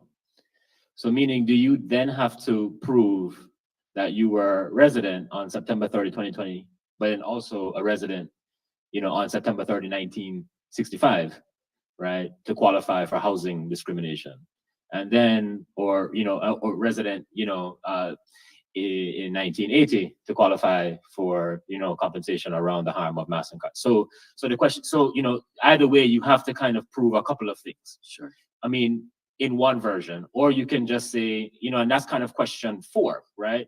Which is to say, here's a total sum of harms that, that Black American Californians within an eligible community have experienced, right? And so we could have a version where if you are a California resident on September 30, 2020, right, you are eligible to receive, right, reparations in this compensatory form, right, for all of the harms, right, from 1900 to you know, September 30, you know, 2020. So I think, you know, we have to make that decision, and you know, one is going to, you know, one version just requires that you prove residency on a particular date through a driver's license or whatever. The others say, oh, I have to go find, you know what I mean, my school enrollment, maybe my yearbook or whatever it is, you know, from some other period. So I think, you know, it is, you know, proving the contemporary residency that you and Member Bradford are suggesting, I think is fine. But that we have to then answer this other question, which is, do you then have to additionally prove that you were resident at these other junctures that comport with the stated harms? A very good question. And I'm fighting my urge to complicate things further with a baseline for anyone that has the original eligibility requirement that we've already voted on. Like a baseline for everybody. Right. And then, because you know, morally, should I get the same type of compensation for someone who has been in prison for 25 years based on one of the atrocity categories? That's a, you know, it's going to be a policy decision for us, but it's a moral decision as well. So, I don't know. Okay, but I'm thinking a baseline, right, and then evaluating atrocities on top of that. That could be a way that we go. Thank you. Yeah, I would agree. There has to be a minimum baseline. I don't know what that number is, but I would definitely, if I was making the decision, at least 20 years of residency here in the state of California, you know, at least that. So as of when the bill was signed, you'd at least be here at least 20 years, have gone to school, have, you know, served in the military or something that tied you here for more than a week, you know. You know, because so that's kind of, you know, so that's kind of what, you know, these different these different atrocities and their timelines. Part of the timeline, part of the use of the timeline is so the economists can determine how to come up with a number, right? We have the option of using those timelines to then further determine eligibility, further refine eligibility, right? Or we don't have to use those timelines in that way. But what we do have to do is determine, what the residency requirement is. So a baseline, I think, I don't know how things work at your end of the process, right? So, what rationale would you then say could support 20 years, right? I can understand a rationale that says we have these 5 atrocity areas. If you establish that you're a resident, if you've lived here, from 1940, in principle, you would, using that model, you would qualify for compensation based on all of the atrocity categories. If you moved here in 1990, right, then you qualify for a subset of them. So I can understand that rationale, but I think it would be helpful to understand, so what is the determination of a baseline? And how do they then relate to the atrocities that we say that we are going to be providing, this financial compensation as reparations for? Girls, you recognize. Can you cut my mic on? Thank you. I think I have more questions and conundrums than I have answers. We're working them out. And so I'll start with what is my baseline thinking, which is, should there be a residency requirement? Yes. Then from there, it gets murky for me. So for example, how do we equate the depth of the harm with an arbitrary time period? Right, for example, the depth of my harm could be immense, but it may have happened in the last year because of California's ongoing policies and practices that discriminate against African Americans. I'm also, another baseline for me is that we create something that's not overly complicated and that adds yet another burden on Black folk to receive redress. My other baseline is that this be as inclusive as possible because the harm is, it's everywhere, it's omnipresent. And it touches all Black folk. So and then for me, then, it raises questions. So what's not a long time, or, and what's, what if we select a time frame, what's the rationale for that? And then why are we ignoring existing decisions that have been made in the state about residency? 2 quick examples. Residency as it relates to in-state tuition fees for the Cal States and the UCs. Right now, it's, and it's a lot easier than it was when I moved to California to go to graduate school. Back then it was 3 years, now it's 1 year, immediately preceding the residence determination date. That's for the tuition for the California colleges and universities. Then when it comes to just residency requirements for the state itself, it has gone on record deciding what that is. Why are we not paying attention to that? It's just a basic question I have. And for California residency, per the state, it's you're presumed to be a California resident for any taxable year in which you spend more than 9 months in the state. Although you may have connections with another state, if your stay in California is for other than a temporary or transitory purpose, you are a California resident.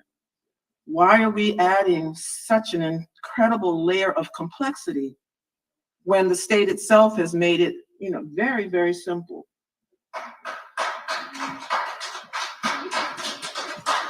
So to answer I think the state wants to count people as residents, for tax purposes, right? So I think they're very keen. So they say, yeah, 9 months, okay, that's enough, and I think, and I think, and I'm not necessarily advocating for that. I'm asking the questions, right, to kind of to get us somewhere. But I think the idea of thinking about these particular time frames and qualification within them is to get to exactly what you talked about, which is the depth, right? Because if you were a resident, right, in, again, 1965, and you remained a resident from 1965 to the present, you can see the depth, right? It's in that list of things that we're talking about here, right? So, housing discrimination, property taking, mass incarceration, and you experience it as an environment of being a resident. And so I think, we are, Chair Moore and I were trying to respond to that primarily. We even went even further afield, like, well, what does it actually mean to be a Black Californian? You know what I mean? Like, how do you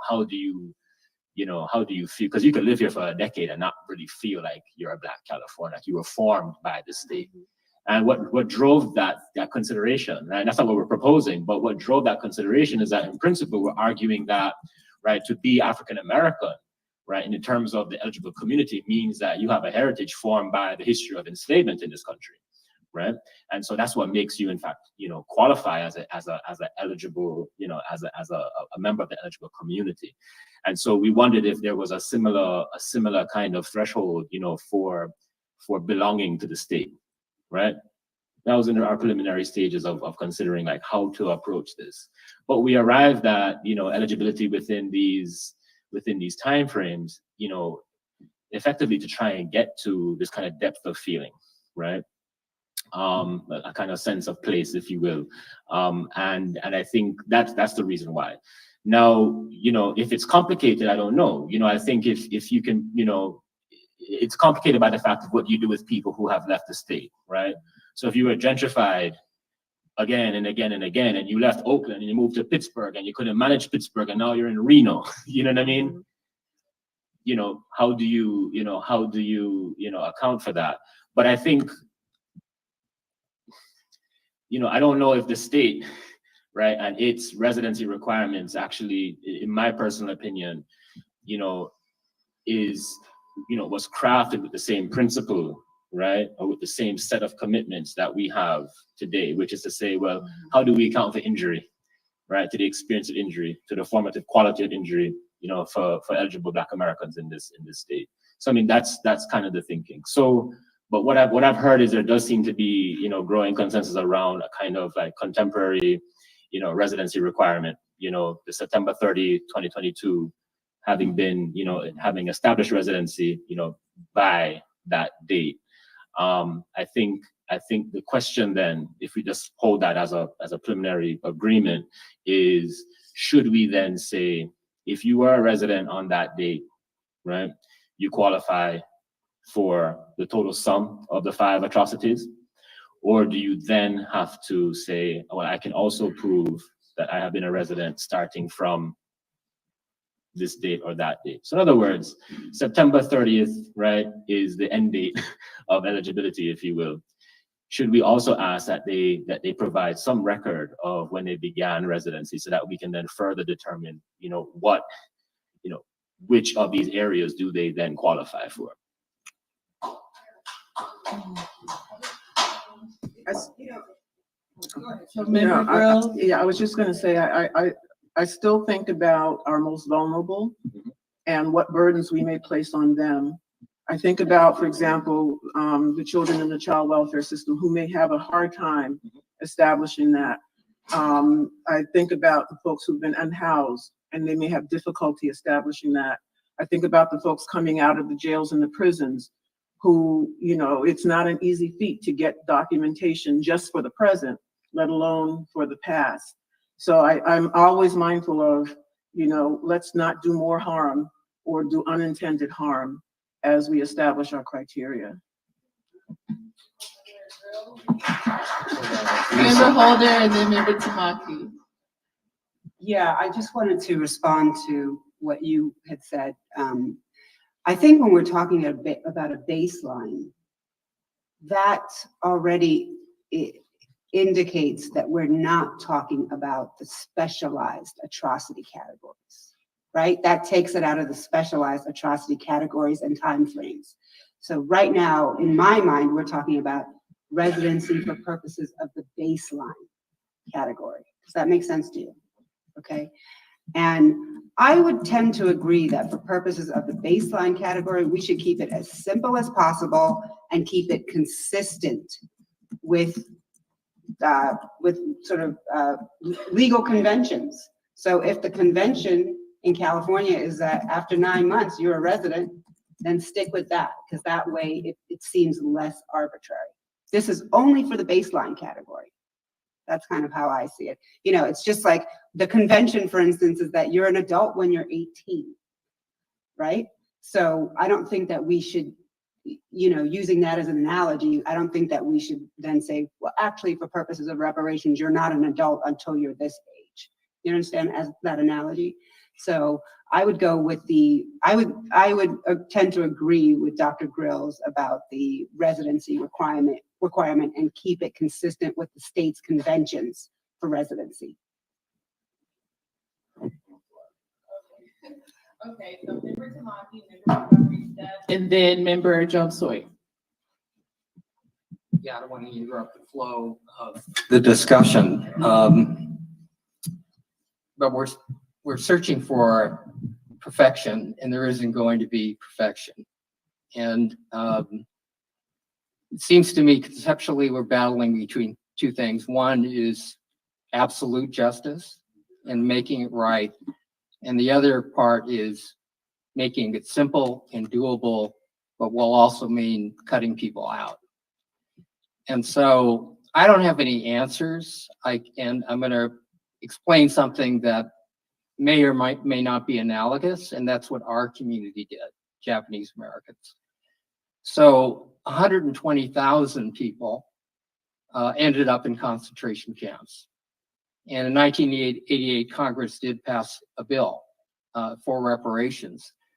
But the organizers and the strategists in the community had to wrestle with, I'll call it similar issues that we are wrestling with. And that is, what is absolute justice on the one hand, and on the other hand, what is doable, what is practical, what can be done. And so certain rules were imposed. For example, out of the 120,000 people that lost their businesses, they lost their houses, and some lost their lives, not everybody got compensated. And so the legislation, and I'm not saying that was the right thing to do, I'm just saying that's how it ended up, nor am I recommending that this task force do something similar. I'm just explaining basically how, in another part of history, how this was handled. So the law basically said that you had to be alive when the legislation passed. So if you died in the camps, and a number did, if you died before the bill passed, which was in 1988, you got nothing. Your heirs got nothing. The other issue was you had to be in the camp, so it was specifically tied to the harm. And so when the orders to report to detention camps came down in California and on the West Coast, there were a few that fled the state. They abandoned their homes, they abandoned their businesses because they didn't want to get locked up. And so, and they went to Utah, they went to East Coast. They had to start all over. They lost everything. They got nothing from the reparations bill. They suffered the harm, but they got nothing. And so out of 120,000 people who were imprisoned, and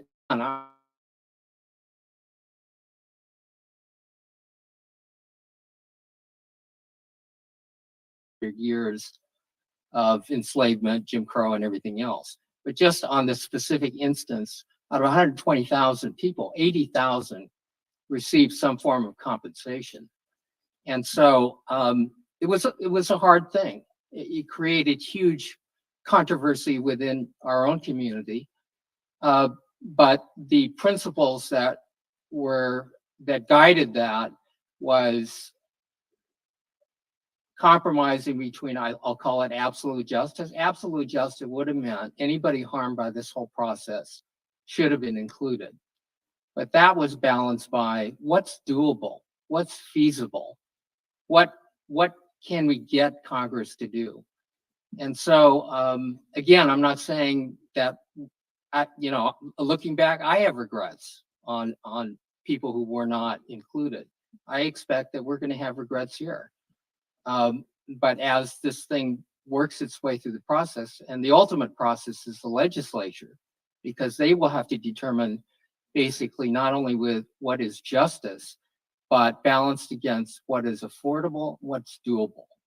And so I think our job is to at least shine a light on the harm, all of it. And it is enormous.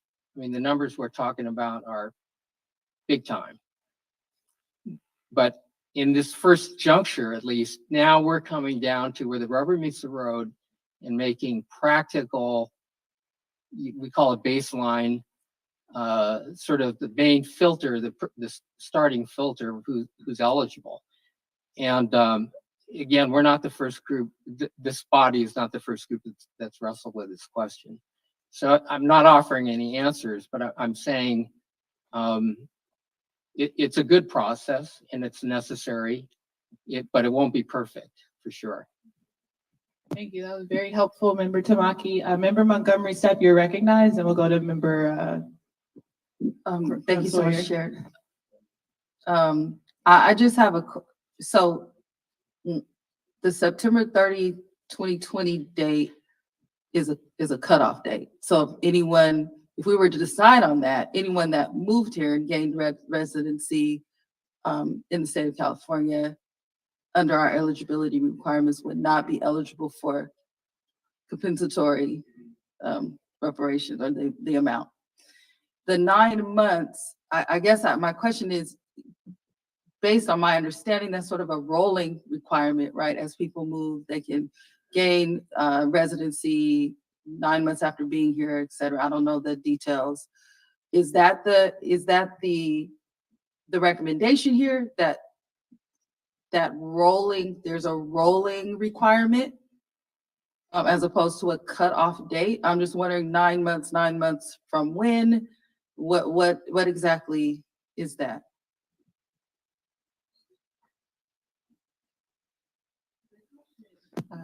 So I'll go to Member Jones Sawyer. For the most part, I believe that everyone has some sense that there should be some kind of residency requirement. The problem is implementation. Probably the only person on this entire committee, maybe, I'm pretty certain I can say in this room, who knows what it's like to have the public, an advisory group, or even a legislative group, then make a decision and then foist it on the bureaucracy to get it done. And then when it blows up, we're all mad at the bureaucracy. Like right now, who's going to administer all this? Who's going to decide, what department? I'm getting into the minutia of it. Who is going to do this? And who has the capacity to write the check? Is one group where the controller's office actually writes the check. There's another group that you'll have do something else, and another group. That will happen then. And we don't have them in this room to help us decide on how to implement this. If you don't think implementation is really important, look what happened to EDD.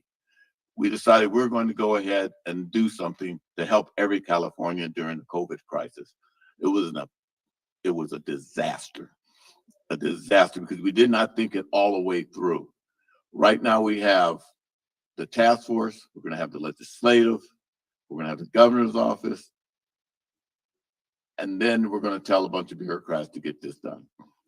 And I think what you're hearing from here is, how do we get this done?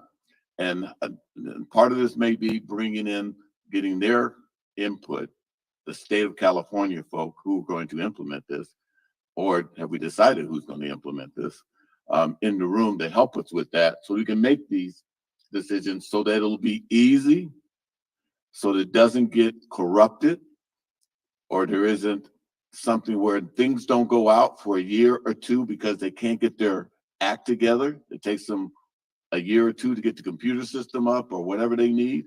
We need to have them involved in this so that they can hit the ground running to get this done. And I think part of this frustration you're hearing now is, how do we make sure that people who need this the most, that can trace their harm to chattel slavery, what comes to mind is I keep hearing, you know, if I know someone that's going to Cal State, San Diego State right now, they graduated this year and they left and went back to Alabama where they came from. According to what I'm hearing now, they could be eligible even though they only been here for a hot second. And now they're spending our money in another state. That bothers me. And so those are little minute little details that we're just going to just say, you guys figure it out. And if they come back and say we can't do something, then we're going to be unbelievably upset and angry at the state, at the system. And then we don't get what we wanted, what we've been working on for all this time. So my as part of my suggestion is we at some point we got to have a discussion about implementation. And I'm looking at the DOJ people who probably will nod. We in the legislature come up with laws all the time that we just say, do it. And then they come back and say it's unconstitutional, it's illegal, or we can't do it. And then it doesn't happen. And so I want to make sure we don't have that happen to us, because that ultimately could be a problem out. Okay, thank you. So just a quick time check. It's 12:16 and lunch is scheduled for 12:30, with the understanding that we did kind of go beyond time a little bit. But yeah, I just wanted to recap on this part. And so to Member Jones Sawyer's point, in terms of consensus, it seems like most of the task force members agree that there should be some residency requirement, but the jury is still out in terms of how that can be determined. I don't know how helpful it will be if we just go one by one really quickly and just summarize what our thoughts are out on this. I'm not sure, or we can just move on to the next section. But I did want to raise something where, okay, I think we all agree that there should be some type of residency requirement. But again, the jury's still out about how it should be determined. My issue that I'm kind of wrestling with is, okay, let's say there's someone who, was in California since the Great Migration. Their people came from Alabama, Mississippi. They lived in California from the 30s, let's say up until 2019. They just couldn't take it anymore. They had to go to the South because, they couldn't afford to live in California anymore. Maybe even their property was taken via eminent domain or something like that. Are we saying that that family who's been there for, 60 years, because they left in 2019, a year before Governor Newsom signed the legislation, they shouldn't be eligible? And then on the flip side, I'm also trying to get some clarity. Are we saying, let's say there's an African-American family that fits the community of eligibility, so they are a descendant of a free and enslaved Black person living in the United States prior to 1900, but let's say they've lived in Texas their entire life and they just moved to California in 2019, right? A year before Governor Newsom signed the legislation. So would that mean that that family then would be eligible for the total sum of these 5 state-sanctioned atrocities because they met the residency requirement conveniently so? Like, that is kind of the questions that we gotta have to wrestle with. And so I just kind of wanted to use those 2 examples as an illustration of kind of what in theory we're arguing about. Well, not arguing, but wrestling over. And maybe if we do a round robin just to close this second question out, task force members can say, should there be a residency requirement, yes or no? How should it be determined preliminarily? And then maybe what are your thoughts around those 2 case studies that I just mentioned? Members, sorry, Scott Lewis, you're recognized. Oh, sorry. Okay, so let's just start from left to right, so we can just get this done. Member Grills, do you have any last thoughts on the second part of the question? Excuse me, Chair Moore. Yes, sure. You're recognized, Dr. Spriggs. Could you also get feedback from the task force on whether they're agreeing to the economic ecosphere, I think was the term used, or whether it's I am showing harm for the specific issue?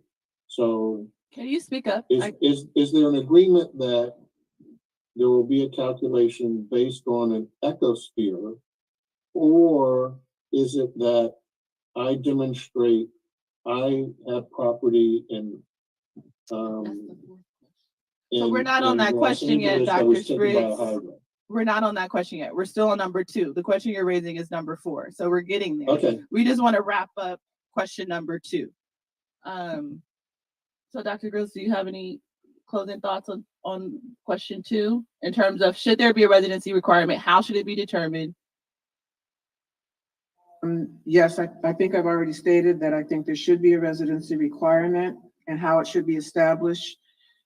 I don't have a definitive answer, but my leaning is in the direction of something that is simple, that aligns with what's already on the books in California, and that includes, whatever kind of relevant exclusionary criteria. So for example, for the California residency requirement, whatever their reasons for doing it for tax purposes, it does state that 9-month period, but it also has a clause in there that states you don't qualify essentially if you came here for a transitory purpose, like to go to college in California. And so then that, and again, it's because I want to make sure that this doesn't present an undue burden, doesn't leave it to the bureaucrats to interpret and end up with being a disaster, and that is inclusive as possible. Thank you. Member Montgomery Steph. So yes, there should be a California residency requirement. I would say that if, I understand the purposes of being consistent and definitely open to that. I think it would have to be a cutoff date. If we did the September 30, 2020, and 9 months from that date, would be fine, but not like a rolling requirement. Thank you. Senator Bradford. Yes, without a doubt, there needs to be a residency requirement, but I'm going to be careful in stating residency versus domicile. And our Constitution speaks to being domiciled versus a resident. And a domicile is a fixed location which you plan to return. So you have to be domiciled here. And because a military person who, is from Texas and comes here, he's only a resident, but he's not permanently domiciled. So that's what I want to be clear, that we make sure that folks are domiciled here in California. Member John Sawyer. Residency, but I still don't think we've worked out all the details and clarity to make sure we get what we want and make sure it's so specific, as Dr. Weber said, that there's no ambiguity or no way that people can wiggle through and take advantage of this, and keep us from being able to take full advantage of it. Thank you. Vice Chair Brown? No. Okay, Member Holder? Yeah, I do agree that there should be a residency requirement consistent with what has already been outlined. And I do want to just get to your concern, Chair Moore, because I have the same concern as well, and I think it's valid. But I think, unfortunately, when you have to have standards that are consistent with conventions around these procedural issues, some people are going to get it's going to be unfortunate for some. I mean, I don't like to think that there's people who may have lived in California for 80 years and then left, right before the legislation passed, and they're not getting anything. But the bottom line is, all Black people have been harmed in this country, and harmed in very, very similar ways. So if someone ends up getting a quote unquote windfall because they moved here just a few years ago, well, if they're Black, they were harmed wherever the hell they were anyway. So I'm not really that worried about it. And for those unfortunate people who did leave the state after living here and suffering this particular state harms for many years, our hope is that the federal government will be backed into a corner where they have to deal with that harm. Thank you so much for addressing my concern, Member Holder. Member Tamaki, you're recognized. Yeah, I'm in favor of a residency requirement, but realizing we're going to cut people out of this, and you lose people out of it. But to not have a residency requirement, I would think, and this is more in the nature of what Member Jones Sawyer and Member Bradford would say, we also have to come up with something that's defensible. And to not have a residency requirement politically, in my view, is going to be difficult. So again, I'm informed too of what our own community and the hard choices we had to make. So residency requirement makes sense, but there are some gross injustices within that we're buying into. And I don't know how those might be fixed or if they can be. But that said, I think it makes sense to have a residency, requirement.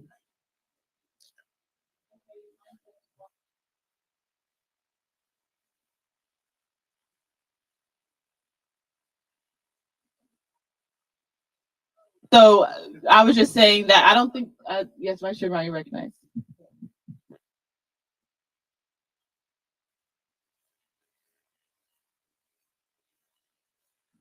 Somebody want to throw a brick at me for saying that, but I'm gonna say it anyhow.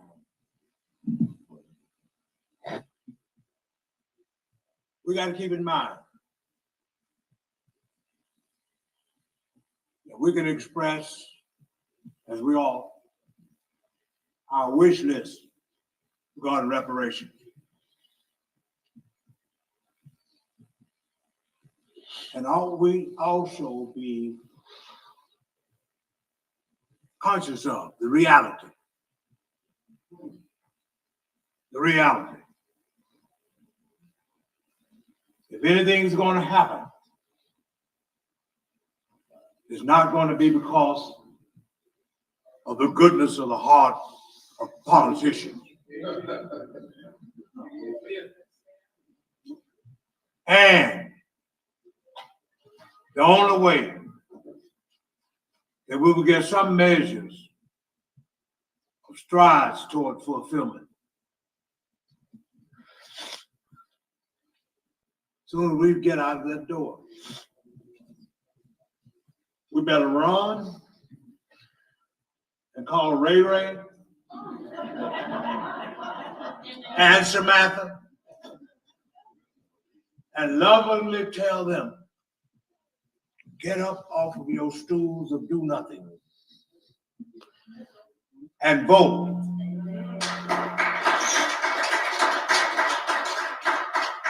Remember, the reality is we are only 6% of this population. And the enemies are still out there. And that man who just got that gavel in that house, we're right down there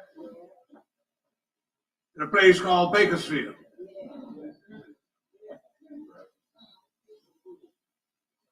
And the isms of that area is in his bones, his soul, his mind, and his comrades. And that's the same area where in 1908, a Black Baptist preacher named Allensworth tried to establish a Tuskegee here in the West. But they paused in that water and redirected that railroad track. And now the dream of Allensworth became a nightmare. And it's just a park down there. So we got to get busy. We got to convince folk. We got to lobby. And we got to make sure that some force or some good God changes the hard-hearted folks in this state and this nation. They haven't even got a commission established yet nationally. So don't build up our hopes if we have not been working hard. But Frederick Douglass says there's no progress without agitation and work. I thought I'd better just lovingly, respectfully say that to you.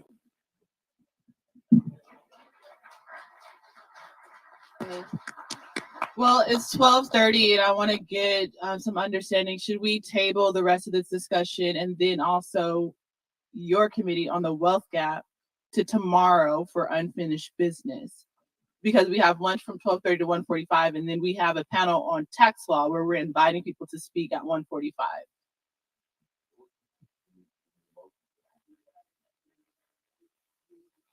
Table some of the other discussions that aside from, we do have people who are scheduled to come here, but we also have other discussions later on. I'd like to continue with this discussion today and table the others for tomorrow.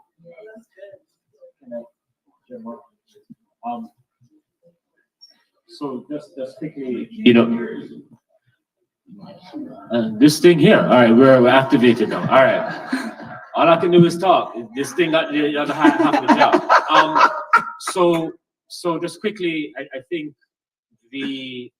of the remaining questions, question 4. First of all, thank you, colleagues, for sharing your views, and Chair Moore for getting them to do so. I really do feel like question 4 has effectively been answered with some of the feedback that we've gotten today, right? Because question 4, just very quickly, colleagues, asks if direct victims and/or all African-American descendants of U.S. slavery in California be compensated. And what that means specifically, what that would look like specifically, is I lost property in such and such year, so therefore I am eligible for receiving, the compensation for that particular atrocity.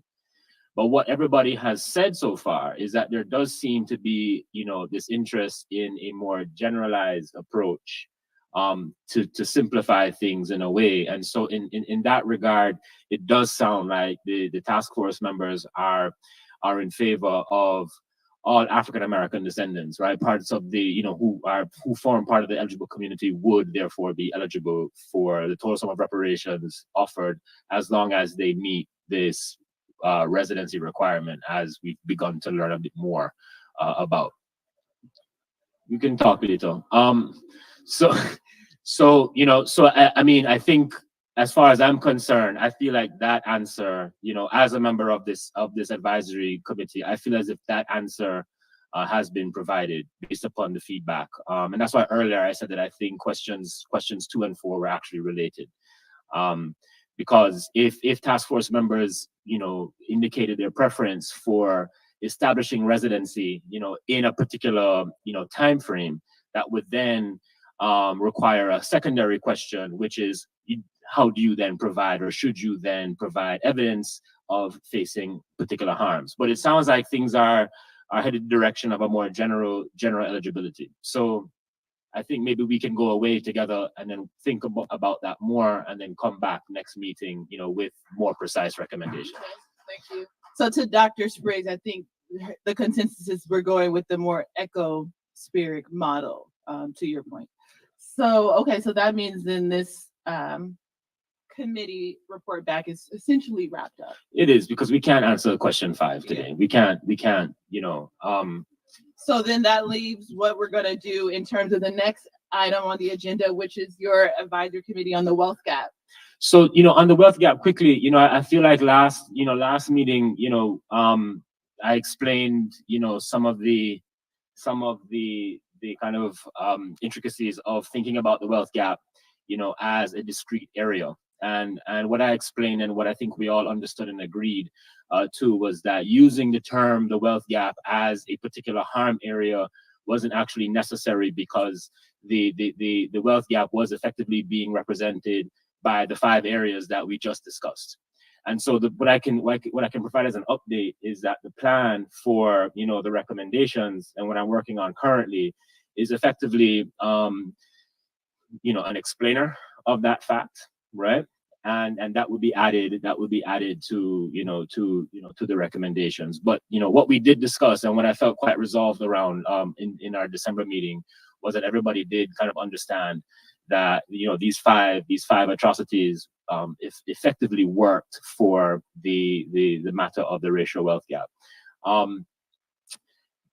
because again, going back to my earlier comment about the kind of ecosystem, right? The racial wealth gap, just for those who may not have been in attendance at last meeting or didn't watch it online, the racial wealth gap, when thinking about reparations at a federal level, represents the total sum of harms African Americans have faced from slavery to the contemporary moment.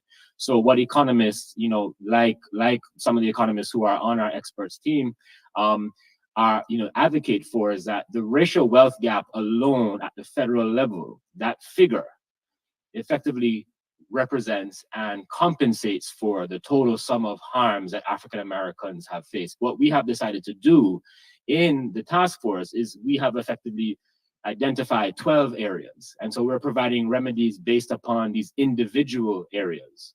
Now, if we were to take a racial wealth gap approach, we wouldn't be doing that effectively. We wouldn't be saying, well, here's a number for this, here's a number for that. We would be using the total differential, the different value between Black and white wealth in the state and saying, well, that difference is what African Americans in the state of California are owed. But that's not the approach that we've taken. And so therefore having a chapter or a recommendation, as it were, on the racial wealth gap is not necessary, because we have effectively responded to it through the 12 areas that we are providing recommendations around. And so that's the update. So that means we'll go to lunch, and then we'll return at 1:45, 1:50, since we started a little bit late, and then we'll go straight into the tax law panel. So for the purposes of these Economic Advisory Committee and the Wealth Gap Committee, we're done, and we'll report back at our next meeting. Thank you.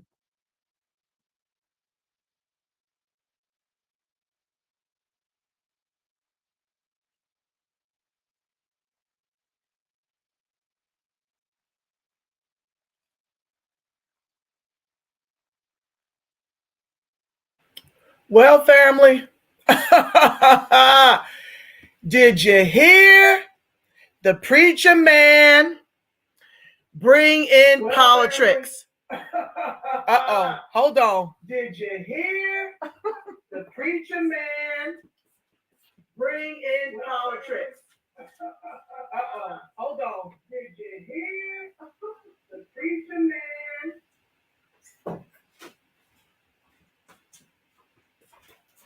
Did you hear the Griff family? My apologies for the echo. I had the hearings on my phone so I could attach it to the Bluetooth speaker and be able to hear it in stereo surround sound while I fix my lunch, okay? I got to run because I've got to go tutor in statistics. Child the ghetto. We do what we must to get a pay raise, okay? Did you hear it? Was your third eye open? Were your big Dumbo ears open? Did you hear Dr. Reverend Brown tell you all you needed to know about what the intent of this reparations football political grift is really all about? I've been telling y'all this.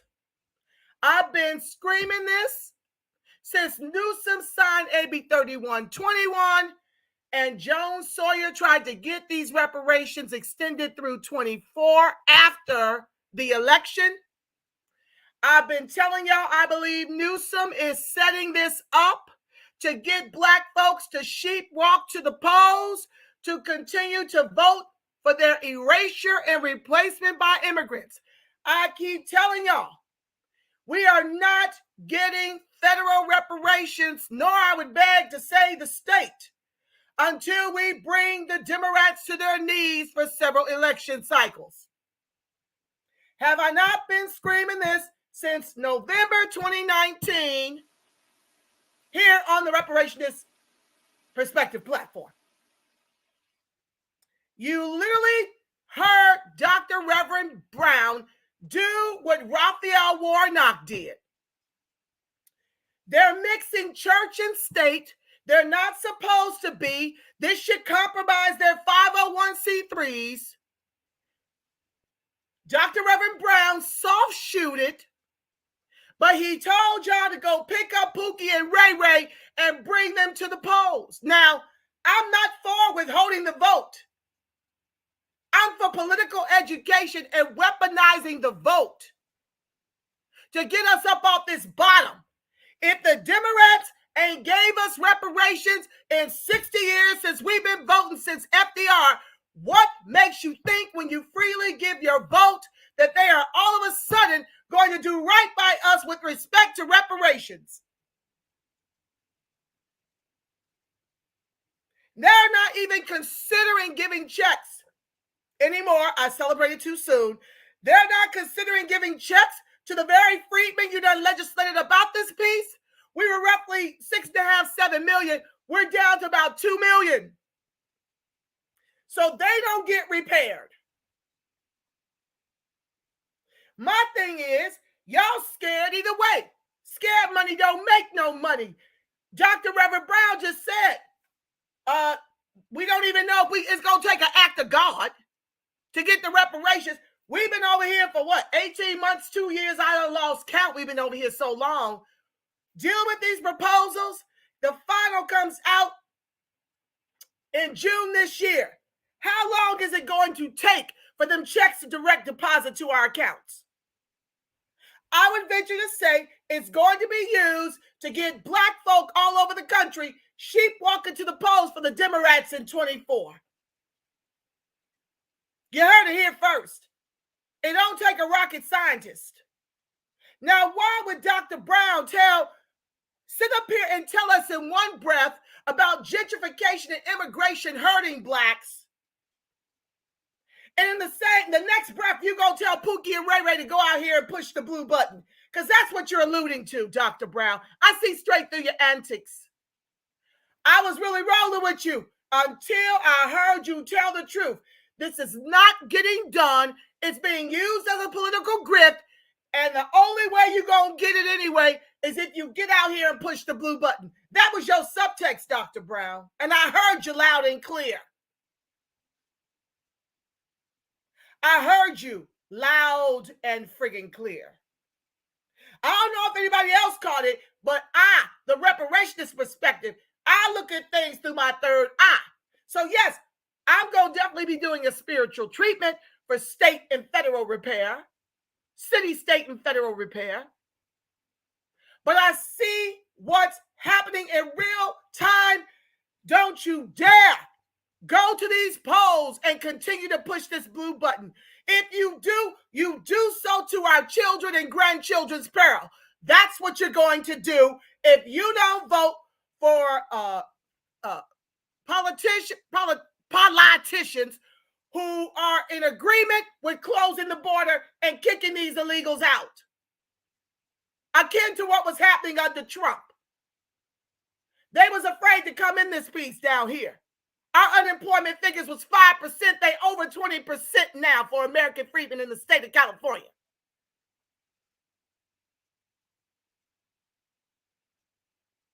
Y'all better understand. Y'all better pick up what I'm laying down. You better see what is happening with this here. You better look at it. You better see it eyes wide open. You ain't getting nothing from these Democrats as long as you keep freely giving them your vote to erase and replace your line. Immigration is washing us out right now all over the country. Like I told y'all 3 years ago, how California goes, so goes the nation. It's already happening while our people are getting evicted.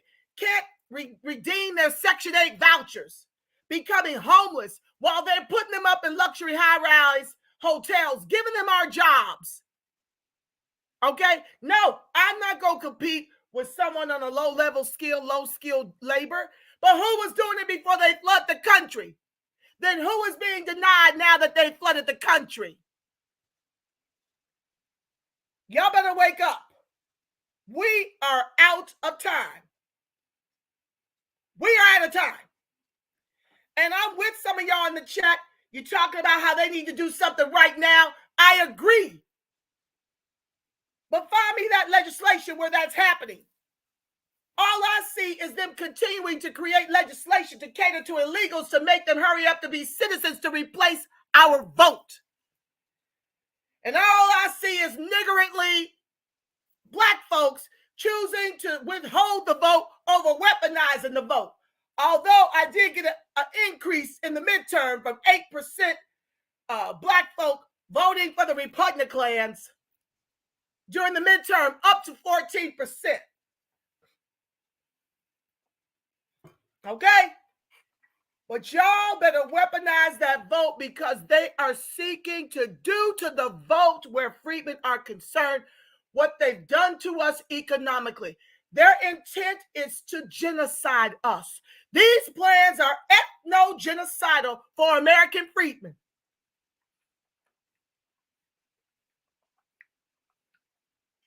Y'all better wake up. Don't fall for these political grifts. I don't say don't engage and see what the hell is going on, because the problem is we've been disengaged for so damn long. We got to engage. Okay? With that being said, family, I don't know that I'll be back this afternoon. It's very, very busy. So go on over to ScrewTube to the Department of Justice. Go look up Department of Justice to get the second half of this. I'll live stream it at another time once the tape is rendered, from their page. Okay. I love y'all being over here with me. I'm so grateful to my co-hosts for keeping the chat lit. I love y'all, Black and Freedmen strong. Open your eyes, family, and weaponize that vote. You can do both, but these reparations ain't coming from the feds before 24 election. It is being used as a political grift and football to get you sheep walking to the polls. I would venture to say that's true of every city and state where you see everybody but American freedmen on the commissions trying to determine what we are owed. And when freedmen ain't at the table, we are on the menu. Until next time, family, the light of God surrounds us, the love of God enfolds us, the power of God protects us, and the presence of God watches over us. Wherever freedmen and our allies are, God truly is, because, family, you are the face of God. Yes, you are the voice of God. You are the body temple of the Spirit of the living God. Until next time, family, you make it a beautiful, God-inspired rest of your noon. I'm out. Peace.